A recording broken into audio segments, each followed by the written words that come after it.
received a call. Dawn Walker had gone missing. She had never gone missing before. This was an extraordinary absence. The neighbours told of hearing screams and banging. Dawn had seemed scared of something. She told her daughter, "I feel like something bad is going to happen to me." He was an inveterate liar. Everything was a fabrication. And the whole picture became clear. He was somebody who was totally intent on protecting himself. The truth was actually worse. It was chilling.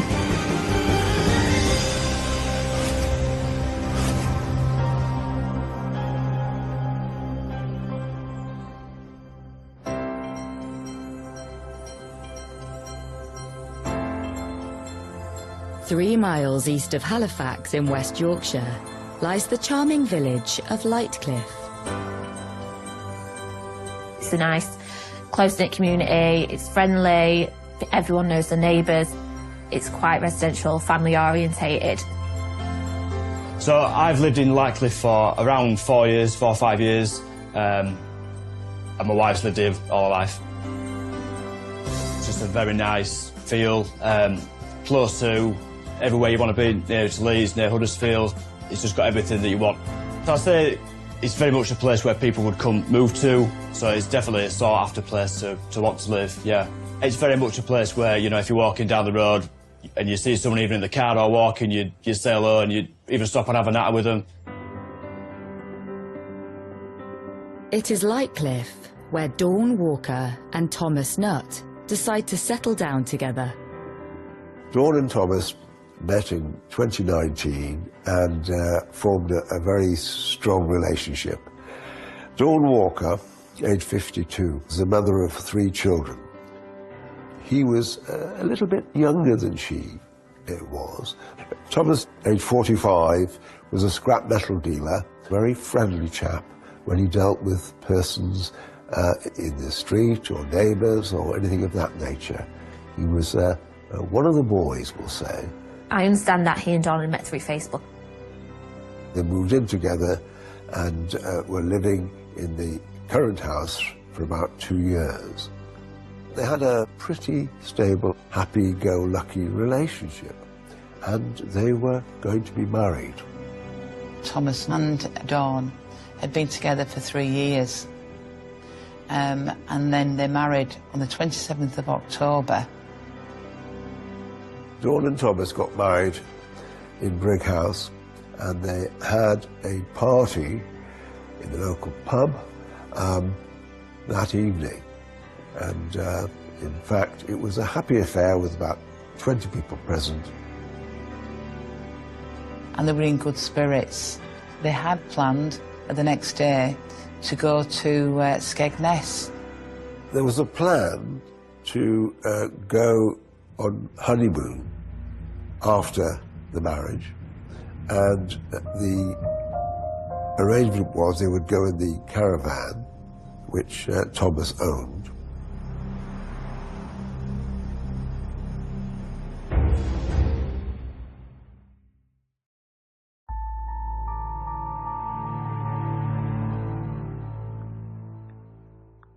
Day after, the couple went on their honeymoon.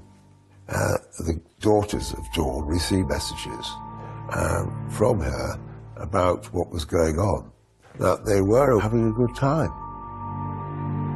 Dawn mentions to her daughter that she'd like to get together when she gets back from her honeymoon. Arrangements were made for her to meet her when they returned home and to go shopping together in Wilco's in Brighouse. Despite Dawn's cheery message to her daughters, Thomas divulges that he and his new bride had had a difference of opinion. During the honeymoon, Thomas messaged a neighbour saying that him and Dawn had a disagreement about when to return home.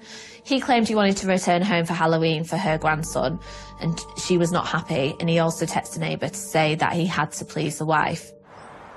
After their 4-day honeymoon, the couple arrived back in Lightcliffe on the morning of the 31st of October. It was on Halloween morning that Thomas was in his garden putting up Halloween decorations, which even included police tape. Thomas is going to town on the Halloween decorations when a neighbour asks after Dawn. It was then that Thomas told a neighbour that Dawn had not turned up to meet her daughter in Brigg House. Dawn was due to meet up with one of her daughters and her grandson, and she didn't turn up. And this was highly unusual for her, because she loved her grandson and she loved her daughter. The neighbour had joked, "Where have you buried her, Tomo?" And Thomas began to cry and became emotional at the question, despite it clearly being a joke. Thomas then admits that despite having just returned from a happy honeymoon, Dawn had left the house a few hours earlier, and he'd not seen her since, prompting the neighbour to rally the community. A search was put in hand as a result of the concerns over Dawn's absence, and this was done by neighbours and friends of Thomas. When the search fails to locate Dawn, Thomas alerts the police to her uncharacteristic disappearance. The police received a call from Thomas Nutt at 12:30, reporting his newly wedded wife, Dawn Walker, had gone missing from the family home. So police received that report and assessed it as high risk. 4 days after the wedding, Dawn was declared missing. Despite the fact that Dawn has only been reported missing for a few hours, police are concerned for her safety and try to determine if there's an explanation for her absence. Dawn was a mother of 3 and a grandmother of 1. We know from the information from her daughters that she was a very kind, selfless person, and was only 5 foot tall and very slight build. And she was a mother, she was a sister, she was an aunt, and she was a friend. She would do anything for anyone. With fears for Dawn's well-being growing, a police officer is sent to Dawn and Thomas's home. The officer went round on the 31st of October. We know that they expedited to the address to get as much information as possible. Despite having arranged to speak with Thomas, when the officer arrives, there appears to be nobody home. Then a few minutes later, Thomas appears. Thomas Nutt told the officer that he'd actually been to the shop.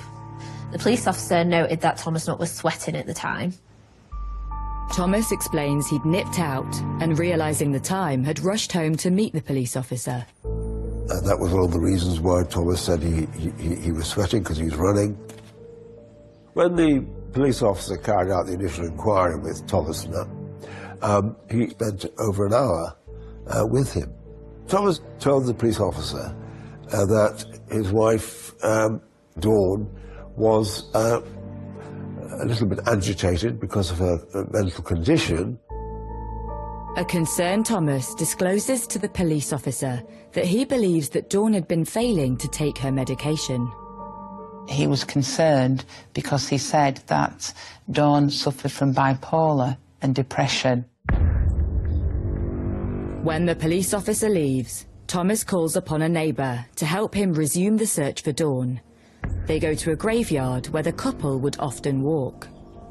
He had taken a neighbour with him to look for Dawn at a cemetery, and he said he was glad that he had taken this neighbour with him in case people thought he had killed Dawn. Meanwhile, friends and neighbours continue to search for Dawn closer to home and come across an unexpected discovery. They went and looked in fields and bushes behind the property, and they found a suitcase in the bushes close by to the back of Thomas and Dawn's home. A woman saw the suitcase in the area that had been left. It was her partner that had gone looking for Dawn with Thomas, and upon their return, she let him know of her concerns. And that's when he went and discovered the body in the suitcase. body was identified as that of Dawn.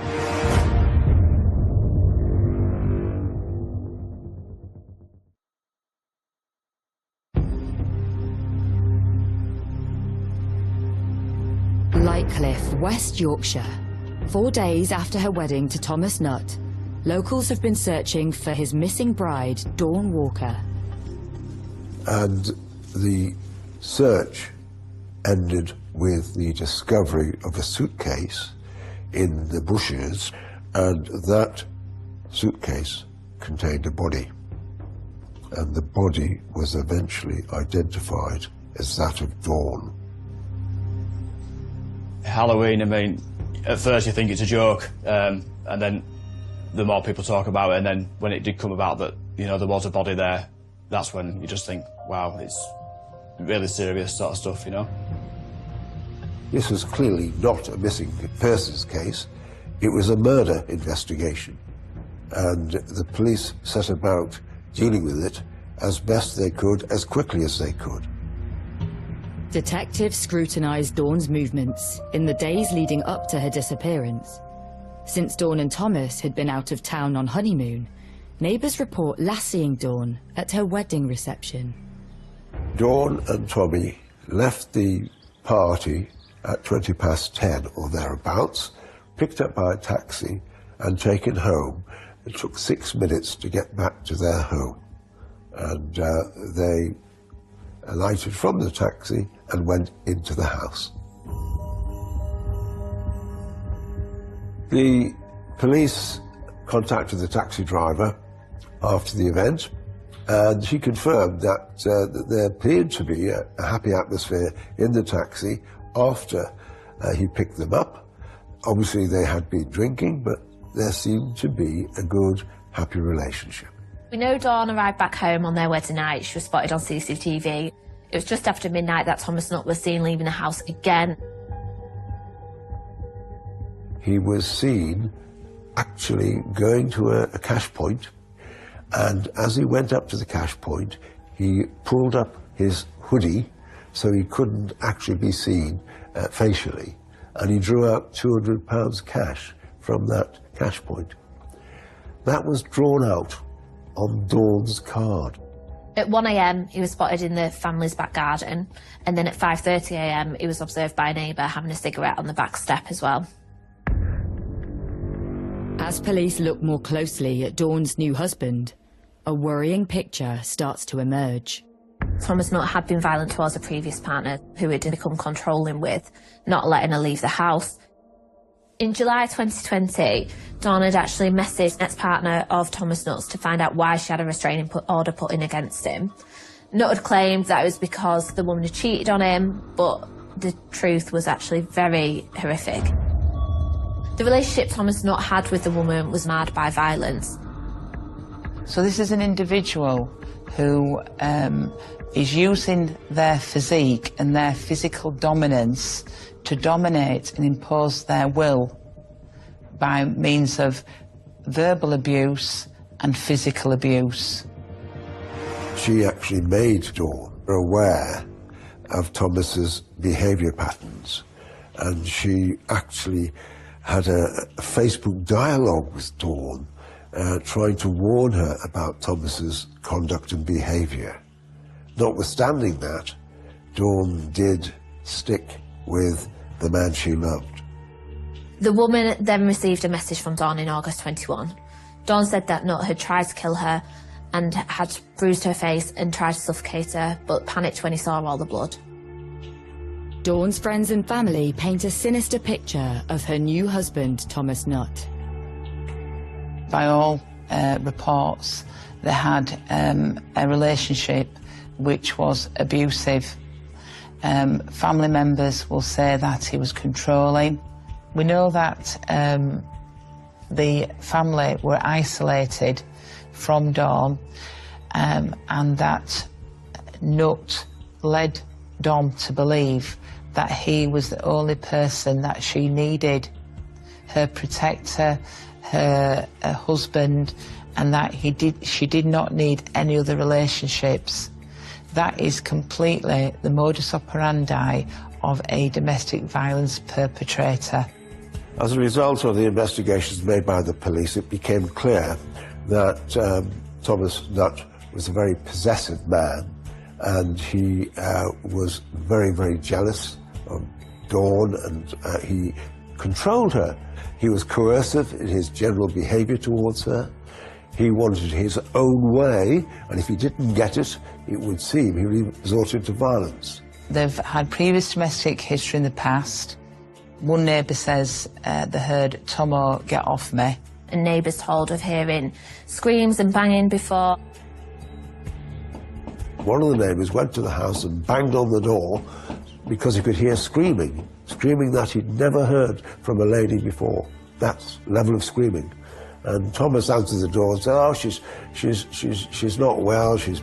Hasn't taken her pills again." A neighbour had walked into the house and discovered Nutt assaulting Dawn, and she'd complained that he was going to kill her. Dawn was seen in 2020 with having injuries including a black eye, and it's understood in the days up to her wedding she also messaged a neighbour asking if she should get the hell out of there. On her wedding day, Dawn had even been seen by her daughter shaking and looked to be unhappy.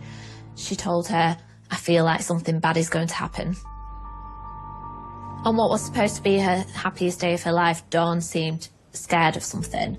Her daughter told her that she was just being paranoid, but she again repeated, "I feel something bad is going to happen to me."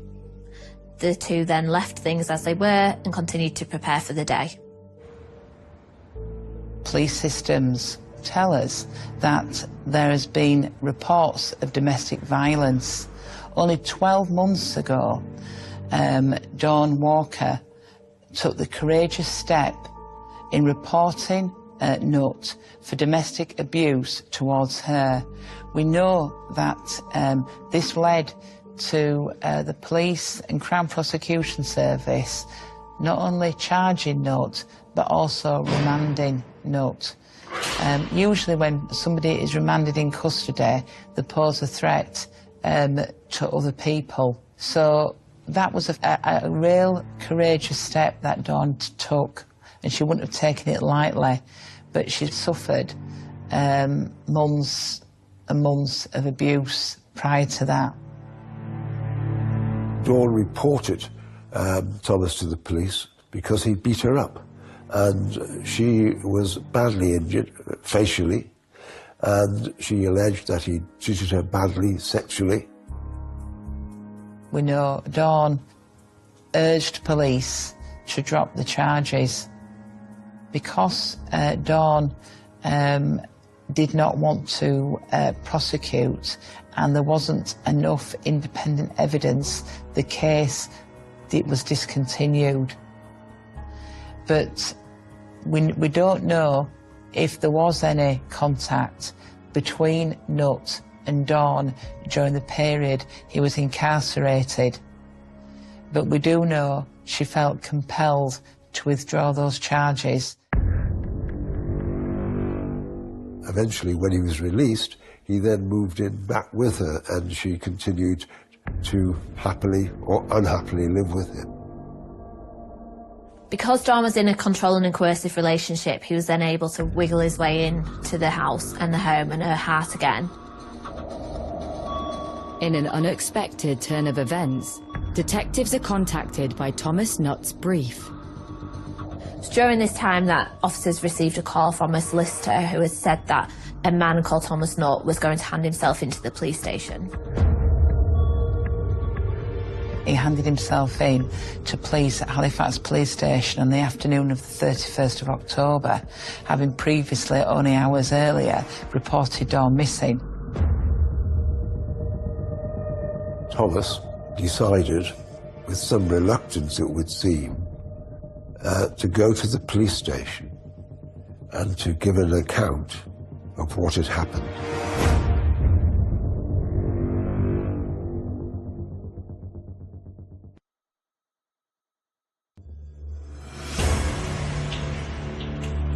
Police are investigating the murder of 52-year-old Dawn Walker.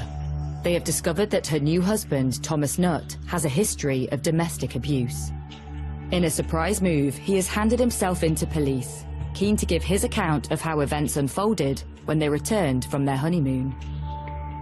Nutt claimed that the couple had got back from Skegness after 2 days away, and that Dawn had said that she'd wanted a divorce and was going to report him for rape and assault. He's saying that she threatened to report him again to police, which then caused him to react. Thomas said that Dawn attacked him and he had to defend himself from her, and he struck out to defend himself and also to stop her screaming and making threats, etc. Thomas said that he did not intend to cause any harm, but Dawn became aggressive, and that she attacked him, scratched his face with her long nails. Nutt claimed that he then hit Dawn in the face and put his arm around her neck, and she went limp. He claimed her death was accidental. He did admit that he had been involved in violence upon Dawn and was responsible for her death, but it wasn't intentional. It was, as he suggested, accidental. That's what he was pushing forward to the police. And in fact, he did, in his explanation, try and get that over by saying it all happened so quickly and so suddenly, he didn't realise that she was dead until she collapsed. Thomas Nutt may be claiming his wife's death was accidental, but detectives take a different view. When Nutt has handed himself into police, he's said that he has killed his wife. He's then arrested for murder. And there was a lot of talk around the community of, you know, this murder had taken place and how horrific it was. So it was just like quite intriguing at that point as to, you know, what had actually happened. The family of a woman who was found dead in Halifax on Sunday have paid tribute to her. The body of 52-year-old Dawn Walker was found near Aysgarth Avenue in Lightcliffe. Police have arrested a 45-year-old man and he remains in custody. And ultimately, when he's interviewed by police, it's a deck of cards then that's fallen down, because once the police have found the body, and the body is obviously met an unnatural death, he becomes a suspect by way of him being the last person that he's seen to see her alive, but also because of the domestic violence history. And he knows that, which has probably led him to go to the police and try and get his point of view forward to the police, even though he's admitted killing her. Thomas Nutt is charged with the murder of his wife Dawn Walker, but Nutt remains resolute in his account of her death being unintentional. He says that it was manslaughter and he didn't mean to kill her. He'd pleaded not guilty and a trial date was set.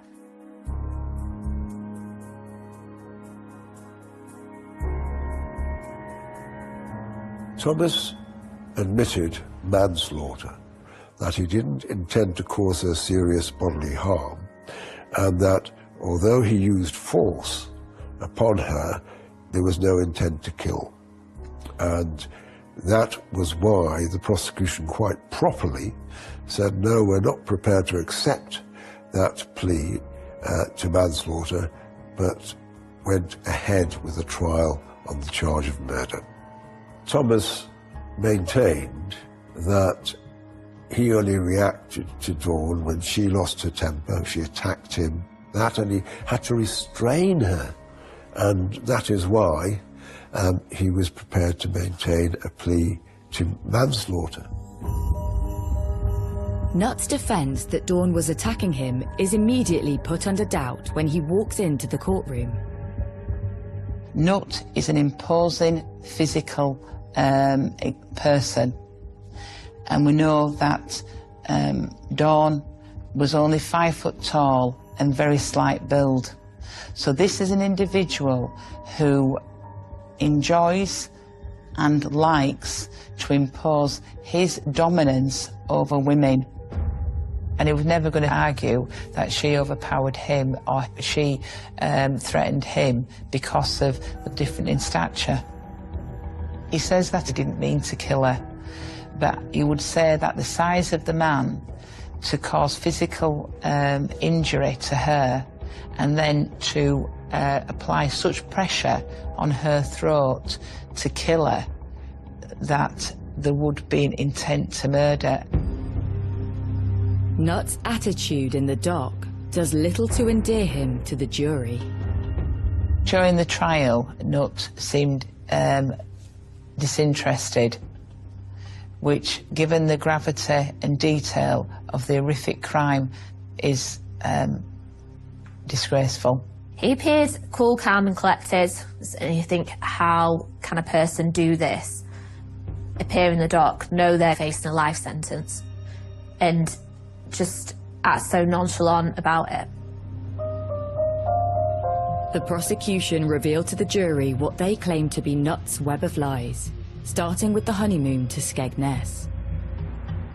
Because his story was that they'd gone off for the honeymoon in the caravan and they'd spent a couple of nights in the lay-by where they had a good time watching DVDs and things like that. The police obviously took very thorough steps to investigate everything that Thomas said. And one of the things that raised a big question mark was whether Dawn had actually gone to Skegness. The morning after the wedding, Thomas had been outside the house when a passerby stopped to chat. A neighbour asked about Dawn because Thomas was up quite early, and he said, oh, she's in bed with a hangover. She had too much to drink last night. But the prosecution suggests that Dawn Walker was not a big drinker and had consumed little alcohol at her wedding reception the previous night. Neighbours had noticed things in the family home and the area that weren't quite right, in terms of the curtains remaining closed at the house, washing remaining on the line. Dawn would always leave the curtains open or take the washing in before they went out. The evidence from neighbours was that Dawn was the early wake-up person. She got up early, she got up and did things around the house, but on that occasion, she didn't. The prosecution highlight a further anomaly on the return from the honeymoon. When Thomas Nutt got back, acquiring the assistance of a neighbour to help him park up the caravan, which was an activity that Dawn would usually do. Even before Thomas Nutt had reported a missing, neighbours and noted things that weren't quite right. The jury hears how police had scrutinised ANPR cameras along the route the couple would have taken to Skegness. The CCTV showed that when he left the house, Thomas was clearly in view. There was no sign of Dawn. She wasn't in the passenger seat, and he actually put things on that seat, and she wasn't anywhere to be seen. And on the trip down to Skegness, various cameras, CCTV cameras, showed there was nobody in the passenger seat. So the police did a thorough investigation of CCTV down to Skegness, and every bit of evidence from CCTV showed that Dawn was not in the car. So she wasn't visible on the way down to Skegness, and on the return journey from Skegness, there were other camera shots, CCTV shots, which also showed no Dawn. Despite Nutt's defence that Dawn's death was an accident, when they returned home from their honeymoon on the 31st of October, the evidence dictates otherwise. The last person to see Dawn was her maid of honour after the wedding celebration in the pub, and eventually the taxi driver. And beyond that, the only person who claimed to have seen Dawn was Thomas Nutt. Everything about her going to Skegness and things that would supposedly happened were untrue. Dawn had not gone to Skegness. He killed her on the night of the wedding.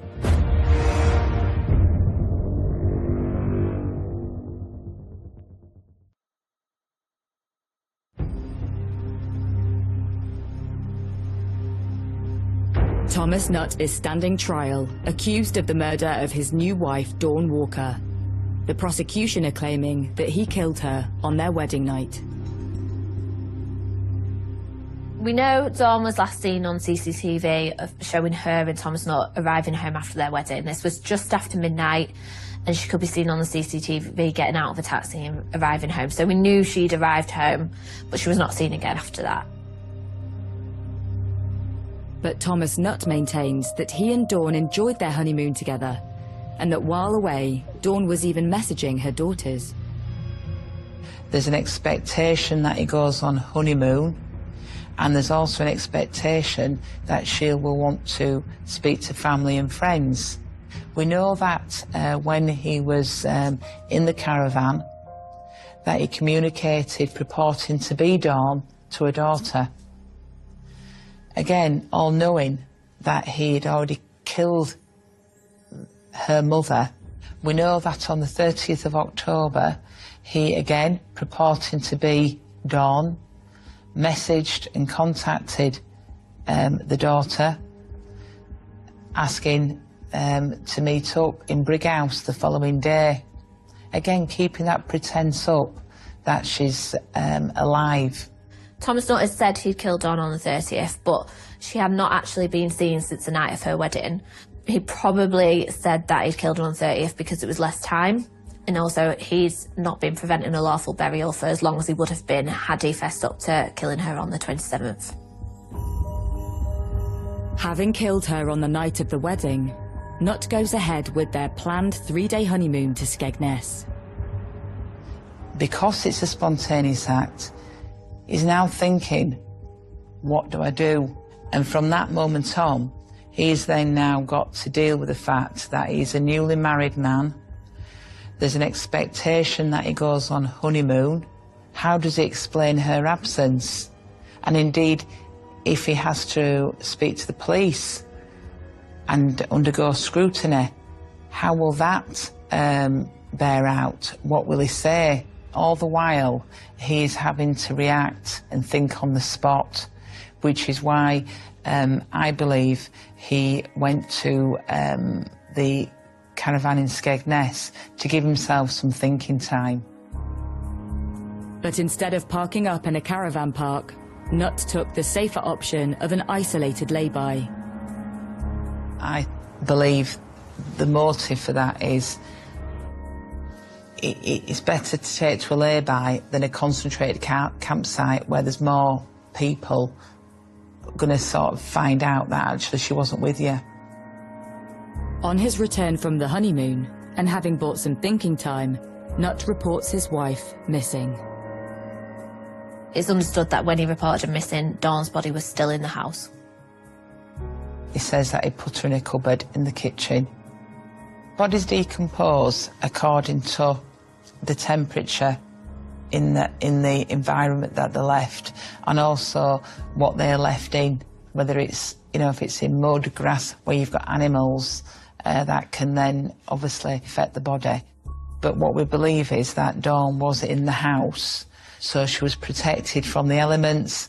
The evidence clearly pointed to the fact that the body of Dawn had been hid in a cupboard until Thomas came back from Skegness.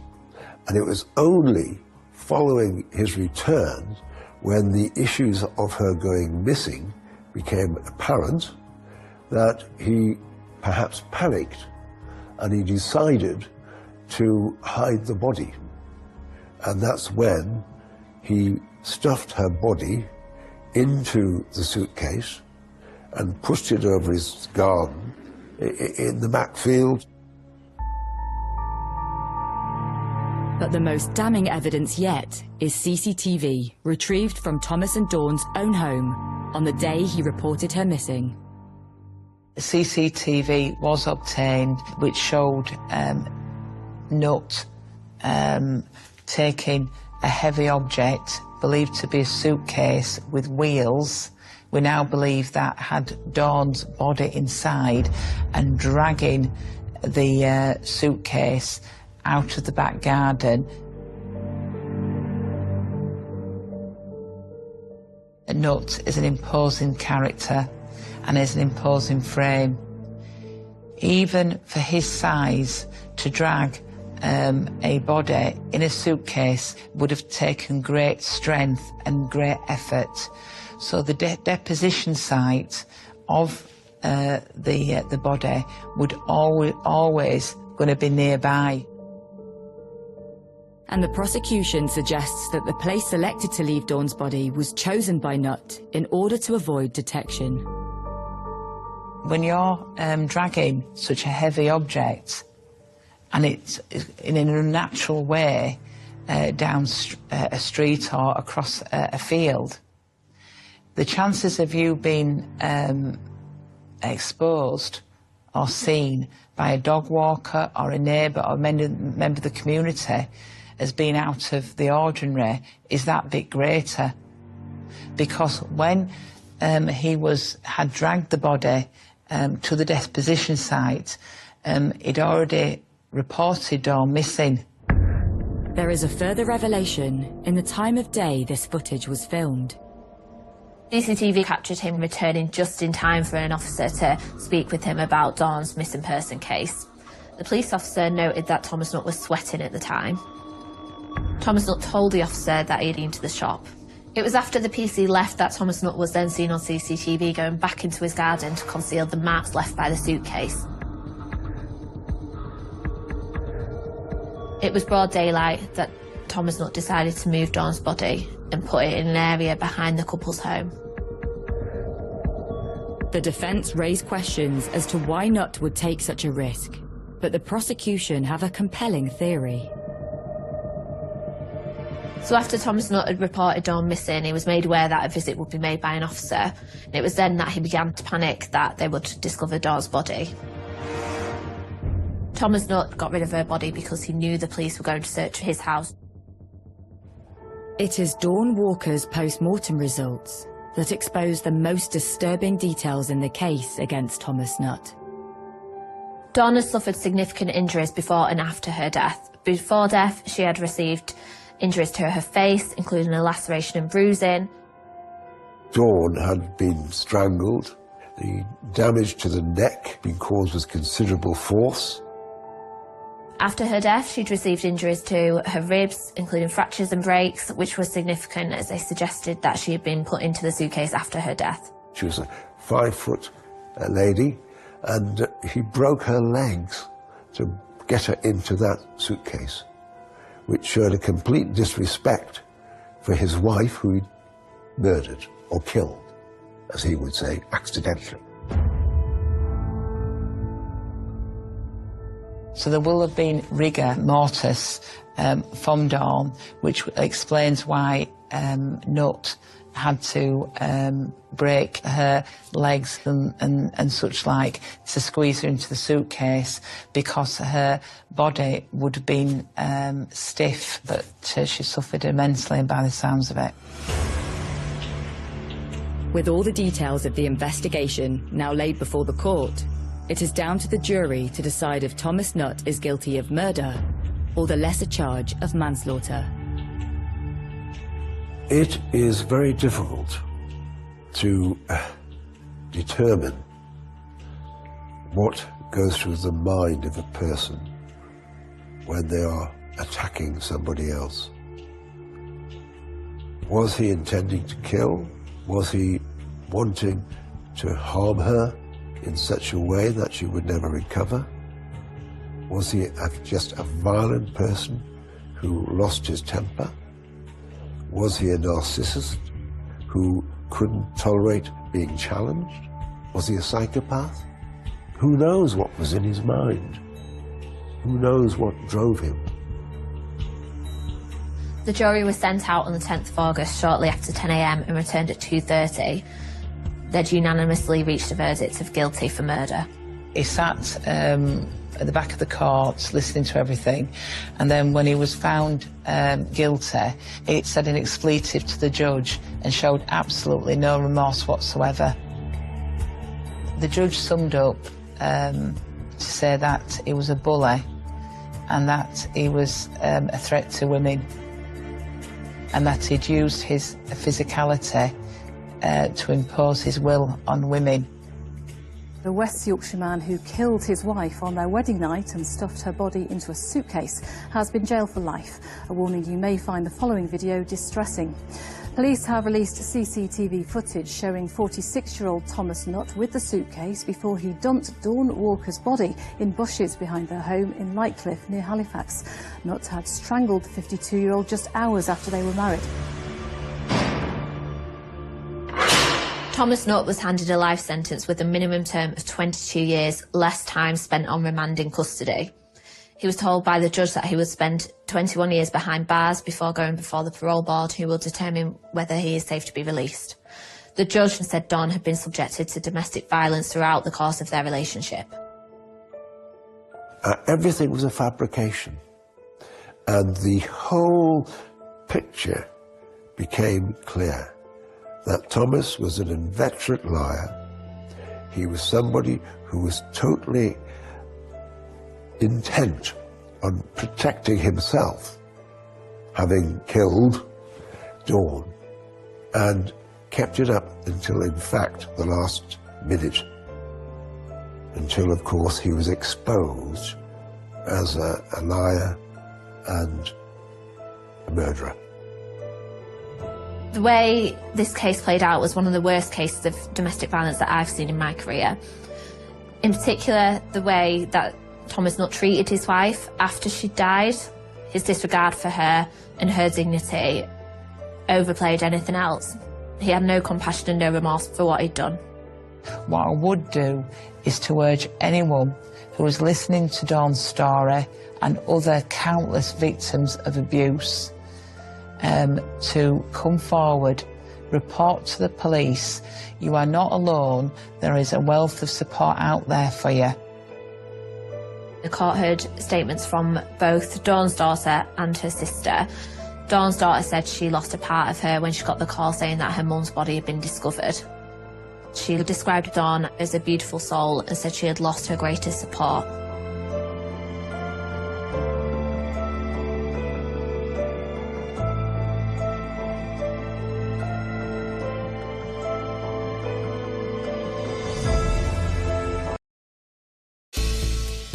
A popular and fun-loving college student. Mindy was a very bubbly person. She just always seemed to be happy. She had a light in her eyes, and she accepted everyone. Is found savagely murdered in her apartment.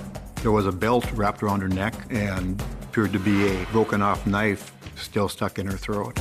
Police need to determine, was this a sinister obsession? Mindy, I know what happened to you.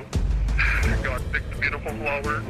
He had called and left numerous messages on her cell phone. Just really a strange type of relationship. A crucial piece of evidence. There was some material under the fingernails of her left hand. I know you got a mark on your hand. How did you get that? Shines a light on a dangerous predator no one saw coming. I was very shocked. I think everybody was. He was not the man we thought he was. I don't think I would ever expect that outcome at all.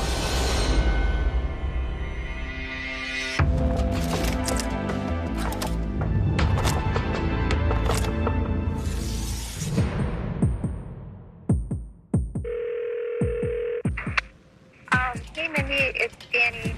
Anyway, you can just give me a call back. Okay, bye. Hey Mindy, it's Tony. Hey, Jamie's trying to get over to you. Bye. Where are you? Okay, bye. I remember trying to call Mindy a few times and she wasn't answering.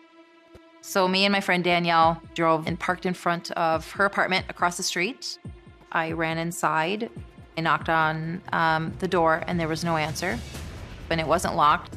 And so I opened the door and I stepped in, and about 2 steps in, I saw something on the ground right in front of my feet. It was Mindy. And then I noticed something around her neck. Horrified, Mindy's friend rushes outside to call 911. About 10 minutes before 9 o'clock at night, dispatch called me at my house and said that they've got a hysterical caller on the phone. I got the address, and it was 1 block from my house. When I arrived, both Danielle and Tony were very distraught, very upset. The apartment was located on the 2nd floor of the building. As I entered, I could smell a very strong odor like an ammonia disinfectant. The body of the victim was laying across the entry hallway. And it appeared her throat had been half cut open. Detectives begin their investigation and identify the victim as 22-year-old college senior Mindy Morgenstern. I knew Mindy. She was a student at the college. I'd seen her at a lot of their events, and to see that it was her, I was really surprised and quite shocked. There was a belt wrapped around her neck and appeared to be a broken off knife still stuck in her throat.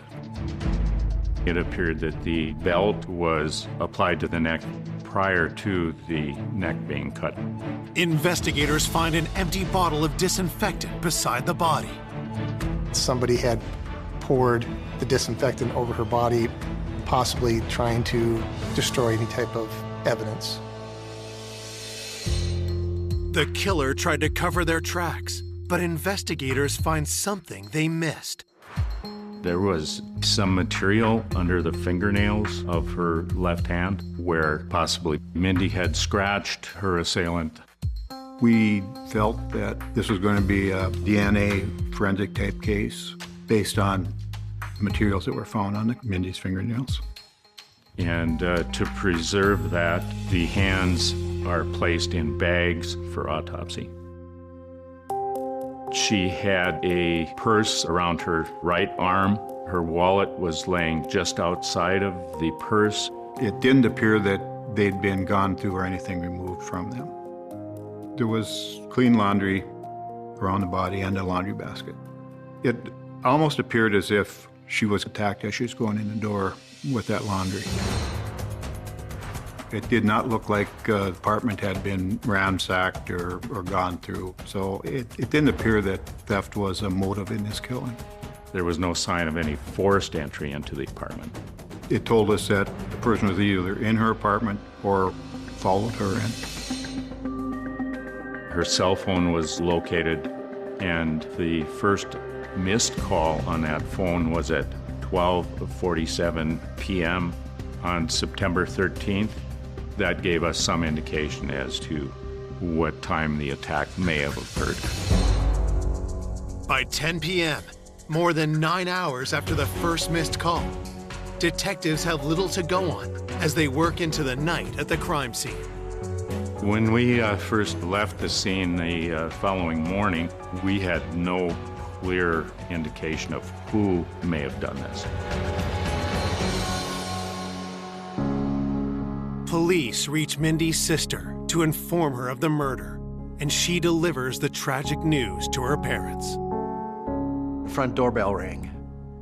And I said, "Who's there?" And Rebecca, our daughter, she said, "It's me, Dad. We got some bad news." And then Rebecca said to me that, "Mom, Mindy is dead." It was just like somebody taking a knife and just sticking it right into your heart. I just wanted to try to just say, no, this isn't real, this didn't happen. I didn't want it to be true. She had such a loving, loving heart, and I loved her very much. Born in Bogota, Colombia on April 29, 1984, Mindy was adopted as a baby by Valley City farmers Larry and Eunice Morgenstern. The first time I saw Mindy, she had the biggest, darkest, most beautiful eyes that I had ever seen. It was pretty amazing to see this little character in a basket that she brought home to be part of our family. Mindy was the youngest of 4 Morgenstern children, 3 of them adopted by Larry and Eunice. Mindy was very much a tomboy. And as she grew up, she got so beautiful. She didn't really realize that she would be looked upon as somebody that would turn boys' heads. After high school, Mindy moved to Valley City and dove headlong into college life. She just seemed to enjoy all the friends that she had there. Mindy was a very friendly, outgoing, bubbly person. She just always seemed to be happy. She had a light in her eyes, and she accepted everyone. Mindy's future was looking bright until the stunning attack that cut her down in her prime. It was very difficult to see Mindy's body in the condition that it was in when we found her. I want to find out who did this, because she was loved by a lot of people in our community.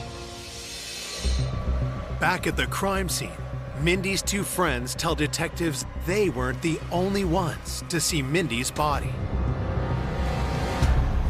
When Tony found Mindy at the scene, she screamed, which alerted a man in a neighboring apartment to come out to see what was wrong.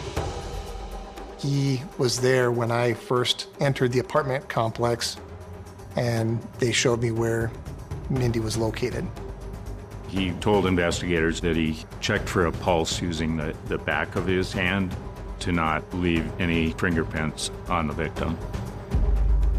It was a little odd because people don't describe things like that, like using the back of their hand so they don't leave fingerprints and things like that. If he was there to help, I couldn't understand why he'd be worried about something like that. Police identify the man as Robert Linz and soon notice a telling detail about him. He had scratches on his hands that would correspond to someone trying to get your hands off of them when they were being attacked. Had Mindy scratched Robert as she fought for her life? Robert Linz, having those scratches, being in the same building, he certainly needed to be looked at. A lot of times, a person at the crime scene is a person that committed the crime. And if any evidence of them is found, they have an excuse for saying why it was there. Coming up, detectives uncover a world of secrets. She reminded me so much of my wife in her younger days. I said, it's like, I don't want you talking to her. It's kind of weird. It turned out upon checking his background that he had a felony record. And as they zero in on a killer, I was absolutely certain we had the right guy. a stunning setback turns the case on its head. I just thought, oh, it's all over with now. They're going to let him go. This case was a shock to everybody. When we found out who the person was, it was just, wow.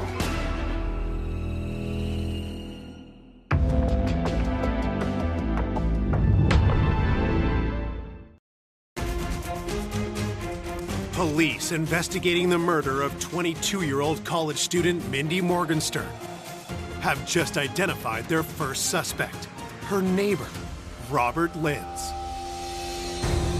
When officers met Robert Linz, they noticed some scratches on his hands. And he also used the back of his hand to see if she was deceased or not. His concern was he didn't want to leave any fingerprints or DNA in the apartment because he had nothing to do with the incident. Suspicions aroused, police bring Robert Linz into the station for an interview. Did you know her? I knew her in passing, seen her every day. All he knew about her is that she was a pretty girl and that she lived in the apartment building. When investigators dig into Robert's history, they find something troubling. It turned out upon checking his background that he had a felony record.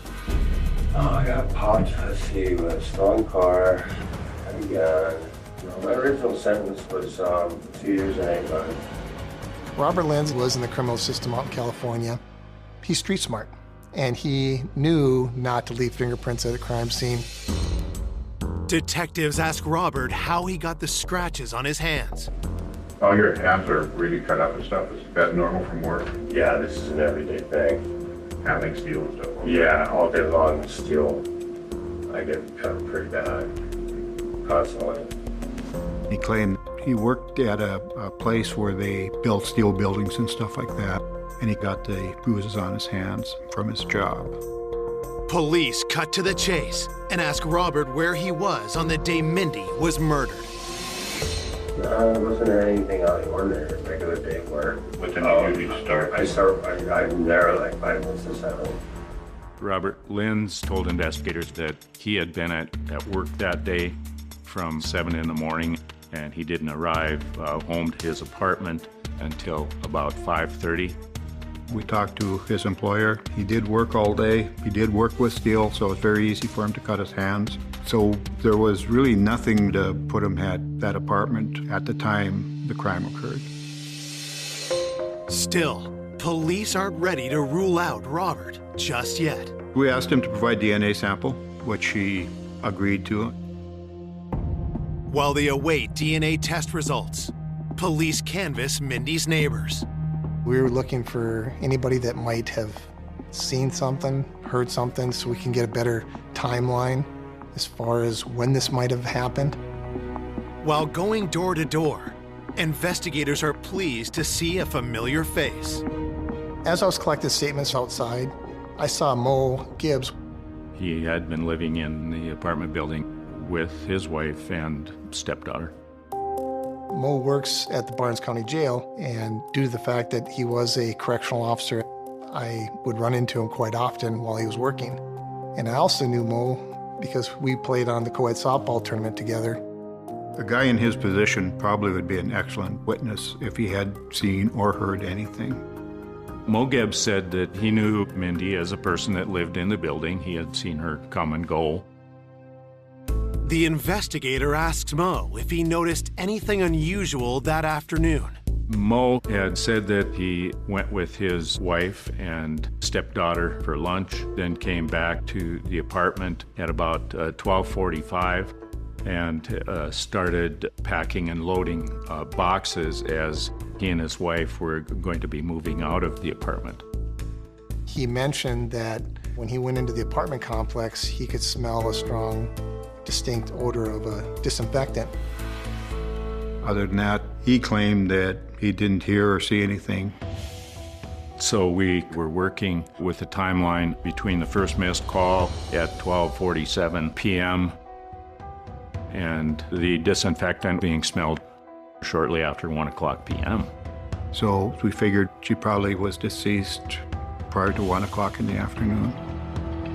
To rule them out, police collect DNA samples from Mo and the other building residents.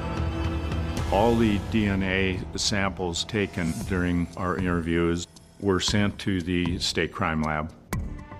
In search of new leads, detectives turn to Mindy's loved ones.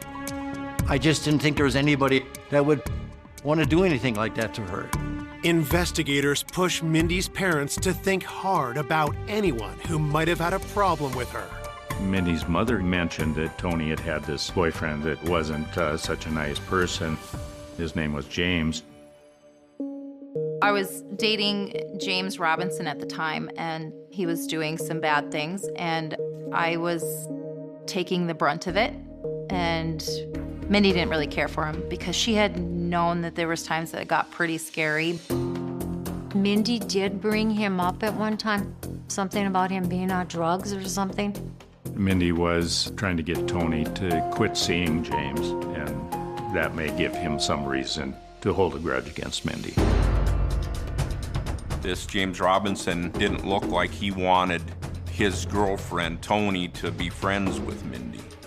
She did, obviously like a friend does, get out. you know, you need to leave. He's not a good guy. This isn't a good relationship. In trying to help her friend, had Mindy made a deadly enemy? It seemed like an attack was personal in nature.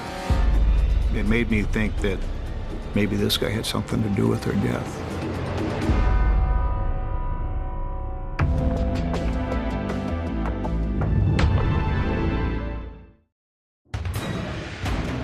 Investigators are hunting for the killer of popular college student Mindy Morgenstern.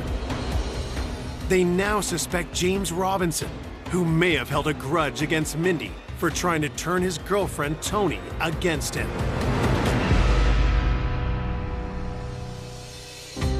So James was called in to do an interview to see what we could glean from him. Did you know Mindy pretty well? I knew her from going to visit Tony at work, and she'd be there or whatever, and we'd get together every once in a while, go out and eat her. Police asked James if he has a criminal record. James said that he had, in the past, had trouble with illegal drugs. He had been charged, but he was trying to stay out of that lifestyle. As James talks, detectives notice suspicious cuts on his hands. Shoot your hand. Looks like you got a... Yeah, it went right through a window.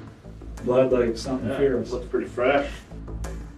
Police pressed James on his whereabouts at the time of the murder. What were you doing during the day? I know I had 4 hours of community service stuff to do. James told investigators that he went to do community service from these previous charges. He then went to a friend's house and went back home sometime 5 o'clock or later. We checked, and it was verified that he had been at those locations that day.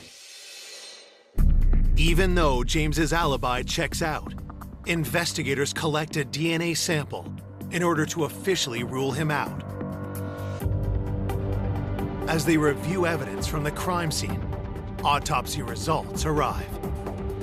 The autopsy of Mindy's body indicated that she had died from asphyxiation and due to the cuts to her neck.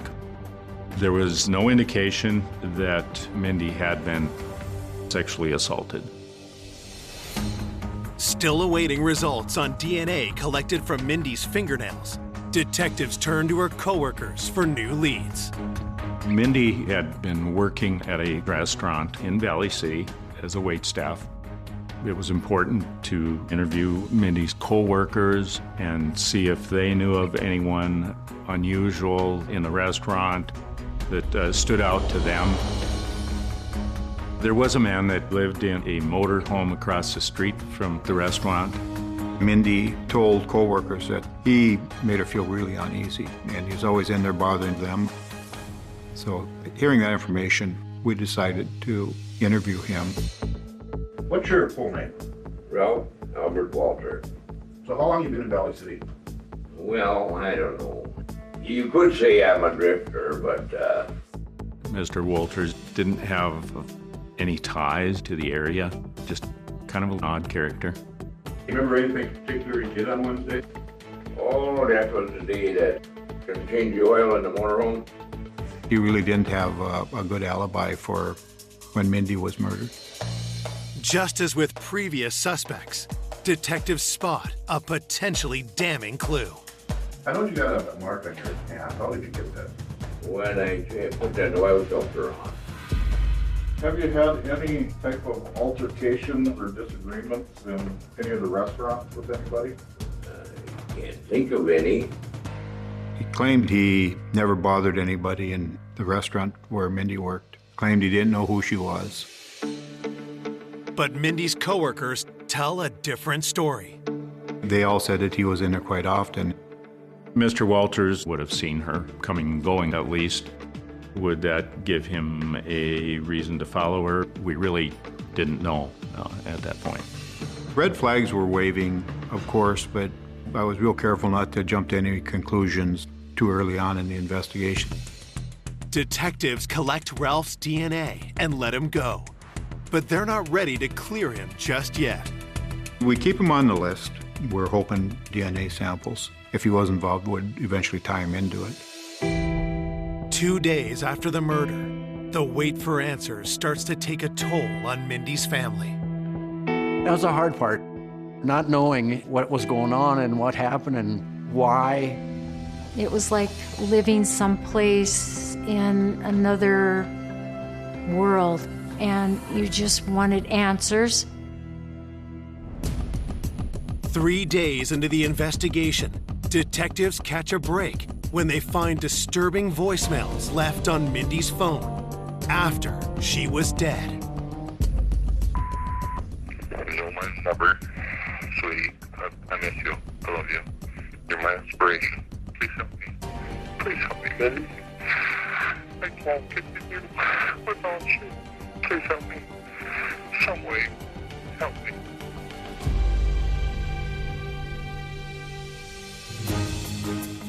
Detectives search the number and discover that it belongs to a man named Rodney Kuznia. After Mindy had passed away, he had called and left numerous messages on her cell phone. Investigators rush to find out who Rodney Kuznia is and why he called Mindy after her murder. Mindy's friends had told us about a previous boyfriend by the name of Kyle Kuznia. They had been very serious and they had broken up the prior year. Mindy's phone indicated a lot of calls between she and Kyle's father, Rodney. We thought this was really odd because why would an ex-boyfriend's father be so interested in Mindy? There was some indication from Mindy's friends that Mindy had told Rodney to quit calling her.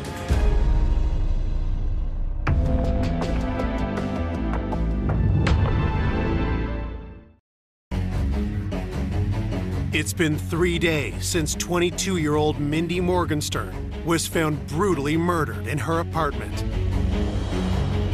Police have a new suspect, an ex-boyfriend's father who left suspicious voicemails for Mindy after her death. Mindy, this is Rod. I know what happened to you. Please don't hear your voice. Can't take it. I love you, kid. God picked a beautiful flower. I'm sorry that happened that way. It happened to you. It just was really odd why Mindy's ex-boyfriend's father was leaving these messages, why he was so infatuated with her, and obviously he had feelings for her. Eager to learn more about Mindy's communication with Rodney, detectives start by questioning his son, Kyle. Kyle was Mindy's ex-boyfriend, and Mindy, I think, still had feelings for Kyle. It was found that Kyle had broken off his relationship with her a year before and was planning to get married to someone else, and had really had very little contact with Mindy since that time that they had broken up. I feel a little bad that maybe I could have handled it a little differently. Have you had any other contact with her? No, that was the last time I ever talked to her. I know she would kind of leave information kind of through my dad. Him and her would continue to talk. After verifying that Kyle was working out of town on the day of the murder, detectives turn their questions to his father's relationship with Mindy. It's like, I don't want you talking to her. You know, 10, 20 years down the road, you guys are still going to be talking, and it's kind of weird. It is kind of weird. Yeah. It was actually ruining his relationship with his father because Rodney was so involved with Mindy still. I even asked my dad to, but I would appreciate it if you guys would stop talking. Rod Kuznia had an almost unhealthy amount of contact with Mindy, and then that continued even after Kyle and Mindy broke up. The calls were very frequent, like multiple times daily, and it really made us wonder, did Mindy want him to quit calling her? Did that make him angry? Detectives bring Rodney Kuznia in for an interview. He was at least in his 50s, and we weren't sure what it was that he wanted out of Mindy. You and Mindy became, as you call it, friends. She dated your son. Correct. I don't understand the relationship. Well, you'd have to know Mindy. She was quite the bubbly character. She reminded me so much of my wife in her younger days. Detectives press Rodney about the messages he left after hearing of Mindy's death. I did call after I heard the fact and left a message. I know it's really stupid to do that, but they wanted her to pick up and have. What did you tell her? Oh, God picked the perfect flower. It was just really a strange type of relationship between a man that was her boyfriend's father and her. Detectives press Rodney on his whereabouts at the time of the murder. Rod Kuznia indicated that he was working on his farm with his two sons from 7 in the morning till early in the evening. We checked and verified that, yes, he had been at work that day. Detectives collect DNA from Rodney, but with nothing concrete against him, they must let him go. We still thought that it was such an odd relationship that we certainly wouldn't close the book on looking at Rodney any further. The pressure to find Mindy's killer only increases as the community becomes gripped by fear. It was super scary because you didn't know who it was. It could have been anybody. You were scared to go out by yourself. You were scared to do anything.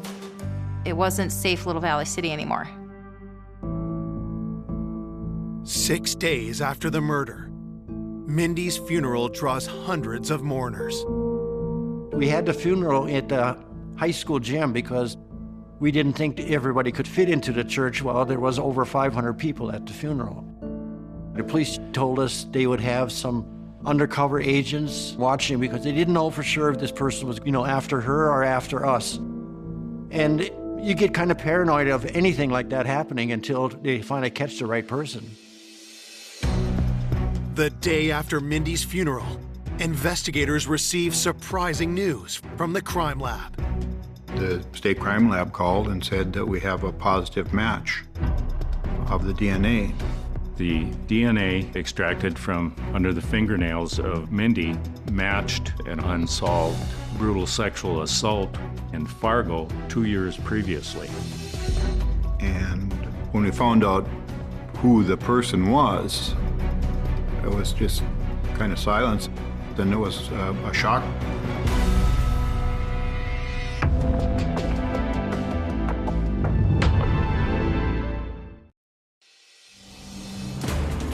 One week after the murder of 22-year-old Mindy Morgenstern, detectives receive DNA test results that turn the case on its head. The DNA from every one of the suspects, Kuznia, Walters, Lind, and the others, all came back as not a match to the DNA found under Mindy's fingernails.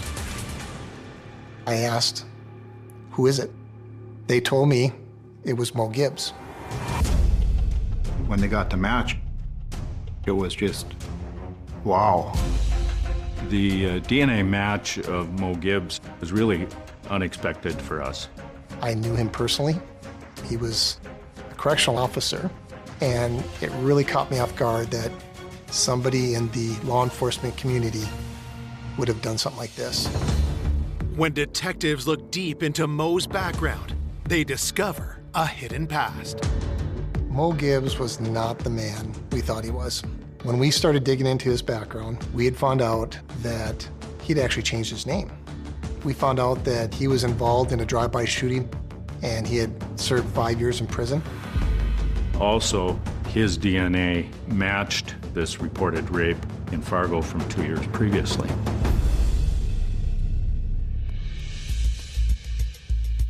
Given Mo's violent criminal past, detectives come up with a strategy to lure him into the station. We had called Mo and asked him if he would be willing to come in just to eliminate him as a suspect. We're playing on his friendship with law enforcement. The idea was to get them in, lock them into a story, and then immediately give them the polygraph. Mo Gibbs lived in the apartment building that Mindy lived in, and he said that he had seen her around, but he really didn't know her at all. Mo said that he had worked at the jail the previous night, had gotten home about 7 in the morning, and then he started packing and loading boxes out of the apartment. Anything unusual that you noticed in the apartment building? Nope. I didn't notice anything out of the ordinary the whole day. You know, I was back and forth. Scratches were observed on Mo's hands, and Mo stated that he got those scratches from moving boxes. The polygraph operator asked him if he'd ever been in Mindy's room or in her apartment. I went to her place one time, and that was probably either a week and a half or 2 weeks ago. He stated that she was trying to carry a laundry basket and some other things all at the same time, and he assisted her in carrying that laundry to her apartment. I'm thinking that he wanted to have an excuse for having evidence in that apartment. With Mo's story in place, the polygraph can begin. Regarding Mindy's death, do you intend to truthfully answer those questions? Yes. Did you injure Mindy and cause her death? No. At the conclusion of the polygraph examination, the examiner felt that there was some indication of deception. There's a little bit of indication there that something is bothering you about this, and you know, I guess I just want to try and get it resolved. I mean, I don't know nothing about it. I mean, as far as anything else, I wasn't there, so it's not bothering me that I know. I mean, because I know I wasn't there. Okay. What do you know about DNA? Nothing. Nothing? How would you feel if I told you that your DNA matches DNA that we found on Mindy's body? I'd be like, that wasn't true, so I know I wasn't there, so. At that point, we didn't think that he was really going to ever admit to anything, at least that day. We're in a bind here. Your DNA is matching what we found on her, under her fingernails. I don't know how my DNA was under her fingernail. When we get DNA back though, and it says, this is the person that matches this person out of so many million, we can't argue with that, Mo. Plus, I'm going to let you in on something else here. The DNA that they match, that they brought up, it also matches the DNA that was found on a girl that was sexually assaulted 2 years ago in Fargo. Okay. He was arrested immediately after that interview and charged with murder. Could you stand up, please, and put your hand behind your back? We have an arrest warrant for the murder of Mindy Morgenstern. News of Mo's arrest opens a floodgate of shocking accusations. A number of female inmates in the jail where Mo Gibbs worked came forward and said he's been doing sexual stuff to us in the jail for weeks or months.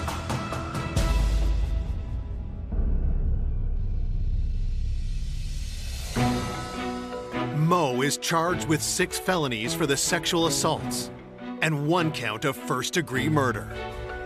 It was a very, very much a shock when they revealed who was arrested. I was very surprised and very shocked due to the fact I knew him personally, but it was a great feeling to get the person who had done this horrific crime. We went to trial in Minot, North Dakota, provided evidence to the jury there about the DNA under her fingernails, the scratches on his hand. Despite the evidence against him, Mo's lawyers mount a strong defense. Their argument was the DNA found in Mindy's fingernails was probably touch DNA that she got from doorknobs that Mo Gibbs had been touching. I went into the jury deliberations believing strongly that we'd proved our case beyond a reasonable doubt. On July 12, 2007, the jury returns to the courtroom. with news that takes everyone by surprise. The jury deliberated for a fair period of time and came back as a hung jury and could not reach a decision. We were so sure he was gonna go down, but they just got him off. You kind of went home and you were thinking, what are we gonna do now?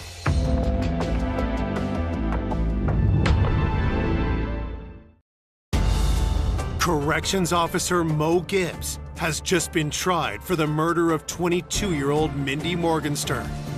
But when the verdict comes back, a hung jury, Mindy's loved ones are left fearing the worst. I was very shocked. I think everybody was. I don't think I would ever expect that outcome at all. When we heard it was a hung jury, I just thought, oh, it's all over with now. They're gonna let him go. Was it possible that Mo had not killed Mindy after all? Or was a murderer about to go free? When a hung jury like that happens, it's extremely disappointing and hard to understand for people because it's just a temporary setback. I was absolutely certain we had the right guy. In the Minot trial, the defense, the one thing they really hung their hat on was that trying to say it was just touch DNA. We felt it was obvious that to get DNA under your fingernails, it wasn't from touching any kind of doorknob.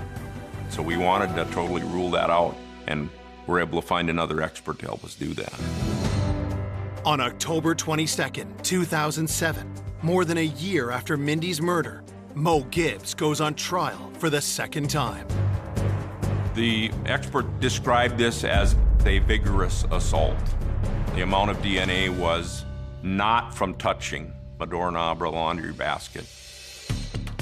The prosecution lays out further evidence, carefully building the case against Mo. Mo Gibbs' phone was seized after his arrest. There were never times when he went for an hour or more that he was not texting or doing something with his phone. He got off at 7 in the morning from his shift, and he was continually either emailing or texting people until he had to go pick up his fiancée to go to lunch. He dropped her back off around 12:30 or 1 o'clock, and that's when we believe he came back to the apartment building. Mindy's last missed call was at 12:47 that day, and for the next 2 hours, Mo Gibbs was doing something else other than sending texts or sending emails. With DNA and other evidence placing Mo at the scene, the prosecution lays out their theory of the murder. I believe that Mindy was carrying clothes into her apartment, and Mo Gibbs was in the hallway and got her in there and pushed her on the floor and attempted to rape her. I think Mindy fought back, and things went drastically wrong. I think what happened was he tried strangling her with a belt. It wasn't going as he wanted it to. She wasn't dying fast enough. So he got a knife and he stabbed her. And then when he got done, he finds a cleaning solution, dumps it on her body, and then he gets the heck out of there. Then he starts back with the texting and emailing and went on with his life.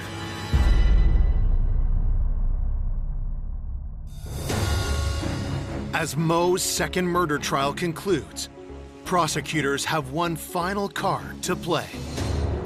There was a cellmate of Mo Gibbs while he was awaiting trial that had told investigators that Mo had admitted to killing Mindy. Gibbs had told him that he'd done it, he'd do it again if he had the opportunity.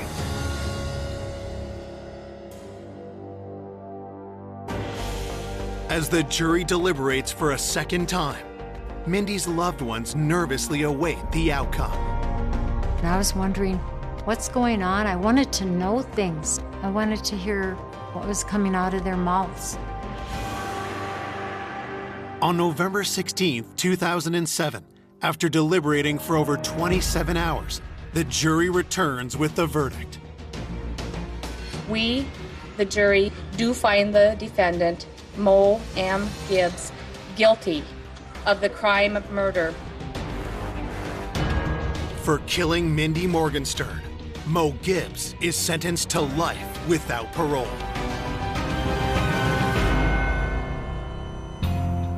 He got a 12-year sentence on the unsolved rape and 15 years on the jail sexual assaults that had happened. It was a relief that they finally caught the person, that he wasn't going to be out there to do it to somebody else again. The fact that Mo Gibbs is going to be in prison, it was finally over with.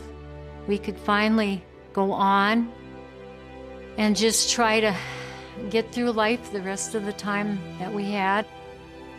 Mo got what he deserved. Because of Mindy's actions and her strength, we were able to get the DNA that we needed, and that DNA helped us solve this case. Though justice is served, nothing can dull the pain of Mindy's loss. Oh, I miss Mindy so much every day. You never get over it, but you go on and you pray for that time when you can see her again up there in the heavens. That's where I know where she's at. I like to remember her smile.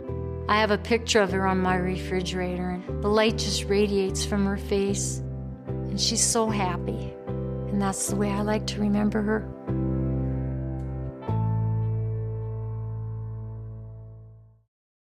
Completely vanished, and that's when the alarm bells really started ringing.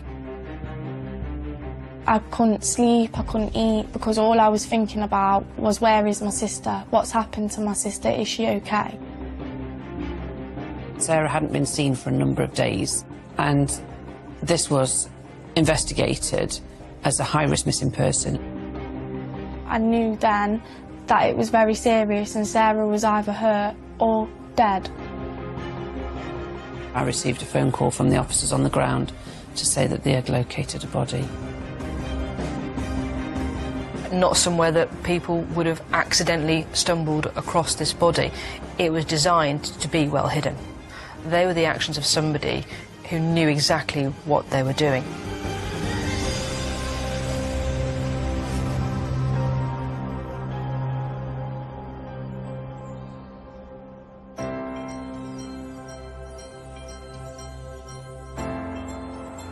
On the banks of the River Erewash in Derbyshire lies the small town of Ilkeston.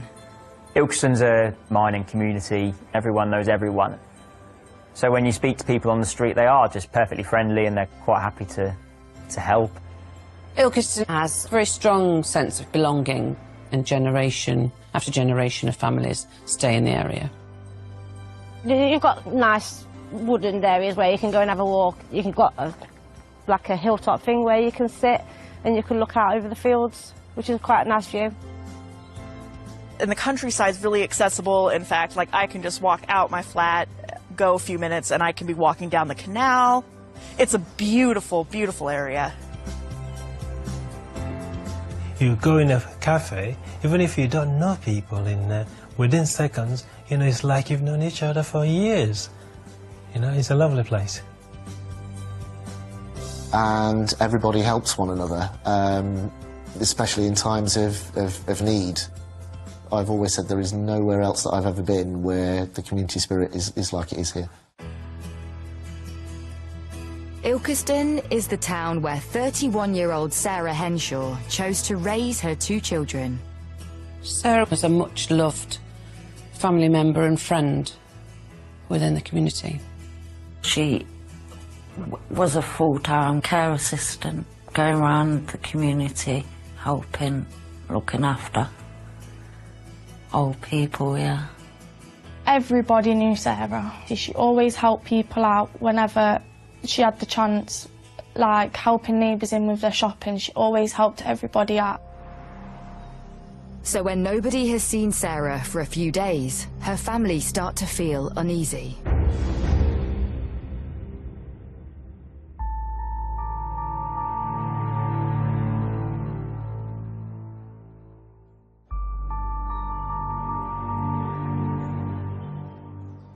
I'd not seen her around.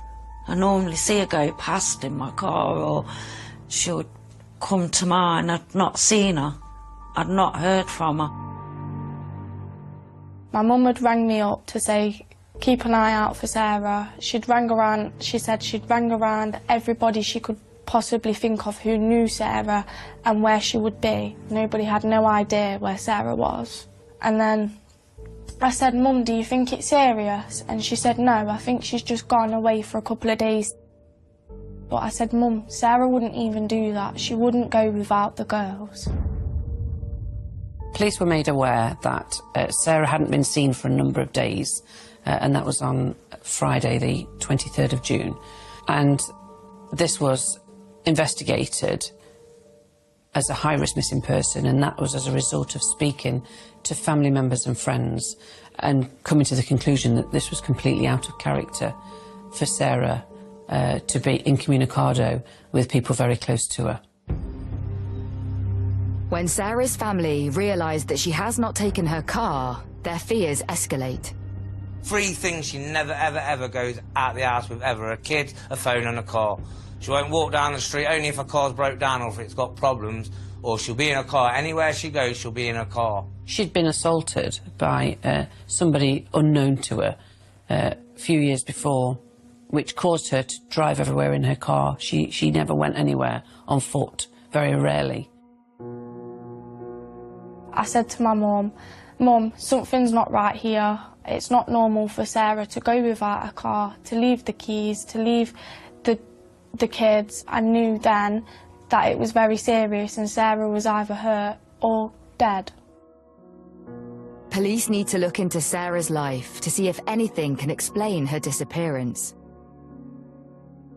It was a bit hectic and crazy growing up as a big family because there was 6 of us as siblings in a little house. Sarah always looked out for me. Sarah wanted me to grow up and be a young woman with respect. That's one thing Sarah always said to me, is you need self-respect.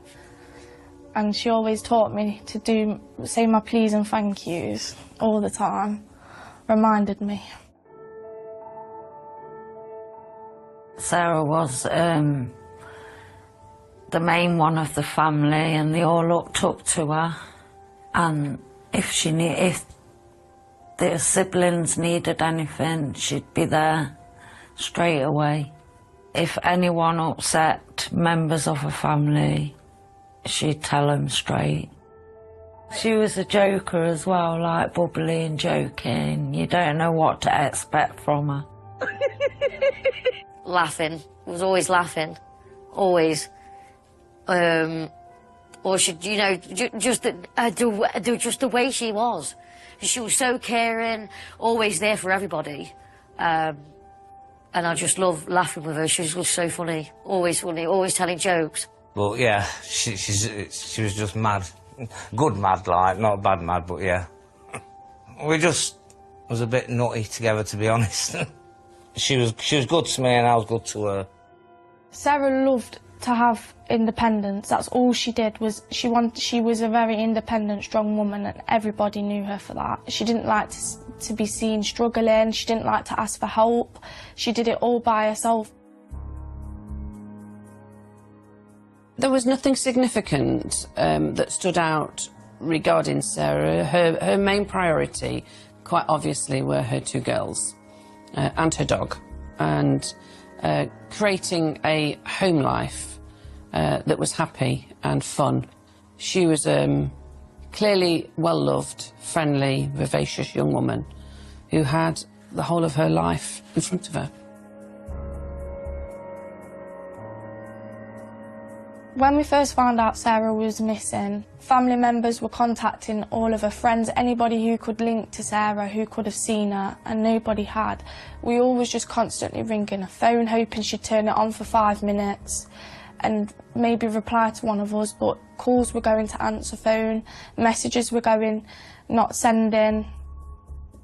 During the days Sarah was missing and the police were aware of it all and the investigation was ongoing, I couldn't sleep, I couldn't eat, because all I was thinking about was, where is my sister? What's happened to my sister? Is she okay? As police inquiries continue, concern for Sarah's welfare grows. What we noted was that Sarah was constantly messaging people, friends, family. So the fact that there was no phone usage was a huge red flag to the police.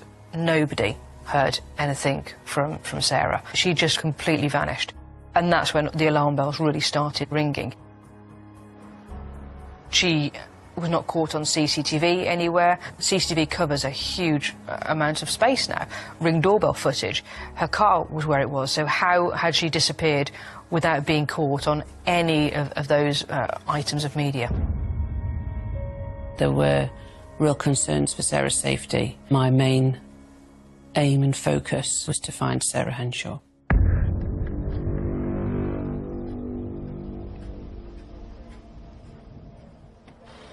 Police forced entry into her home address in an effort to find her. Clearly Sarah wasn't there, but there were signs in the kitchen that there possibly had been a clean-up. There was mop and bucket and bleach. So I ran up to her house and there was a police officer there, and I went, "Is Sarah there?" And he went, "No, she's not in the house." And I said, "Well, can I go in and check?" He goes, "We've already checked, she's not there." I goes, "Something's happened to her, it don't feel right." I says, "She's either hurt somewhere or she's lying somewhere really bad." I says, "I've got this feeling." As search teams scour Sarah's house, they make another alarming discovery.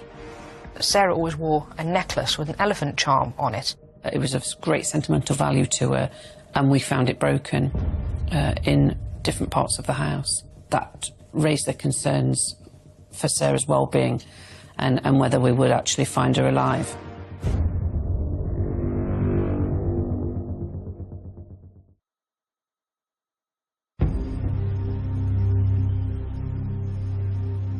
In Ilkeston, Derbyshire, police have deemed 31-year-old Sarah Henshaw a high-risk missing person.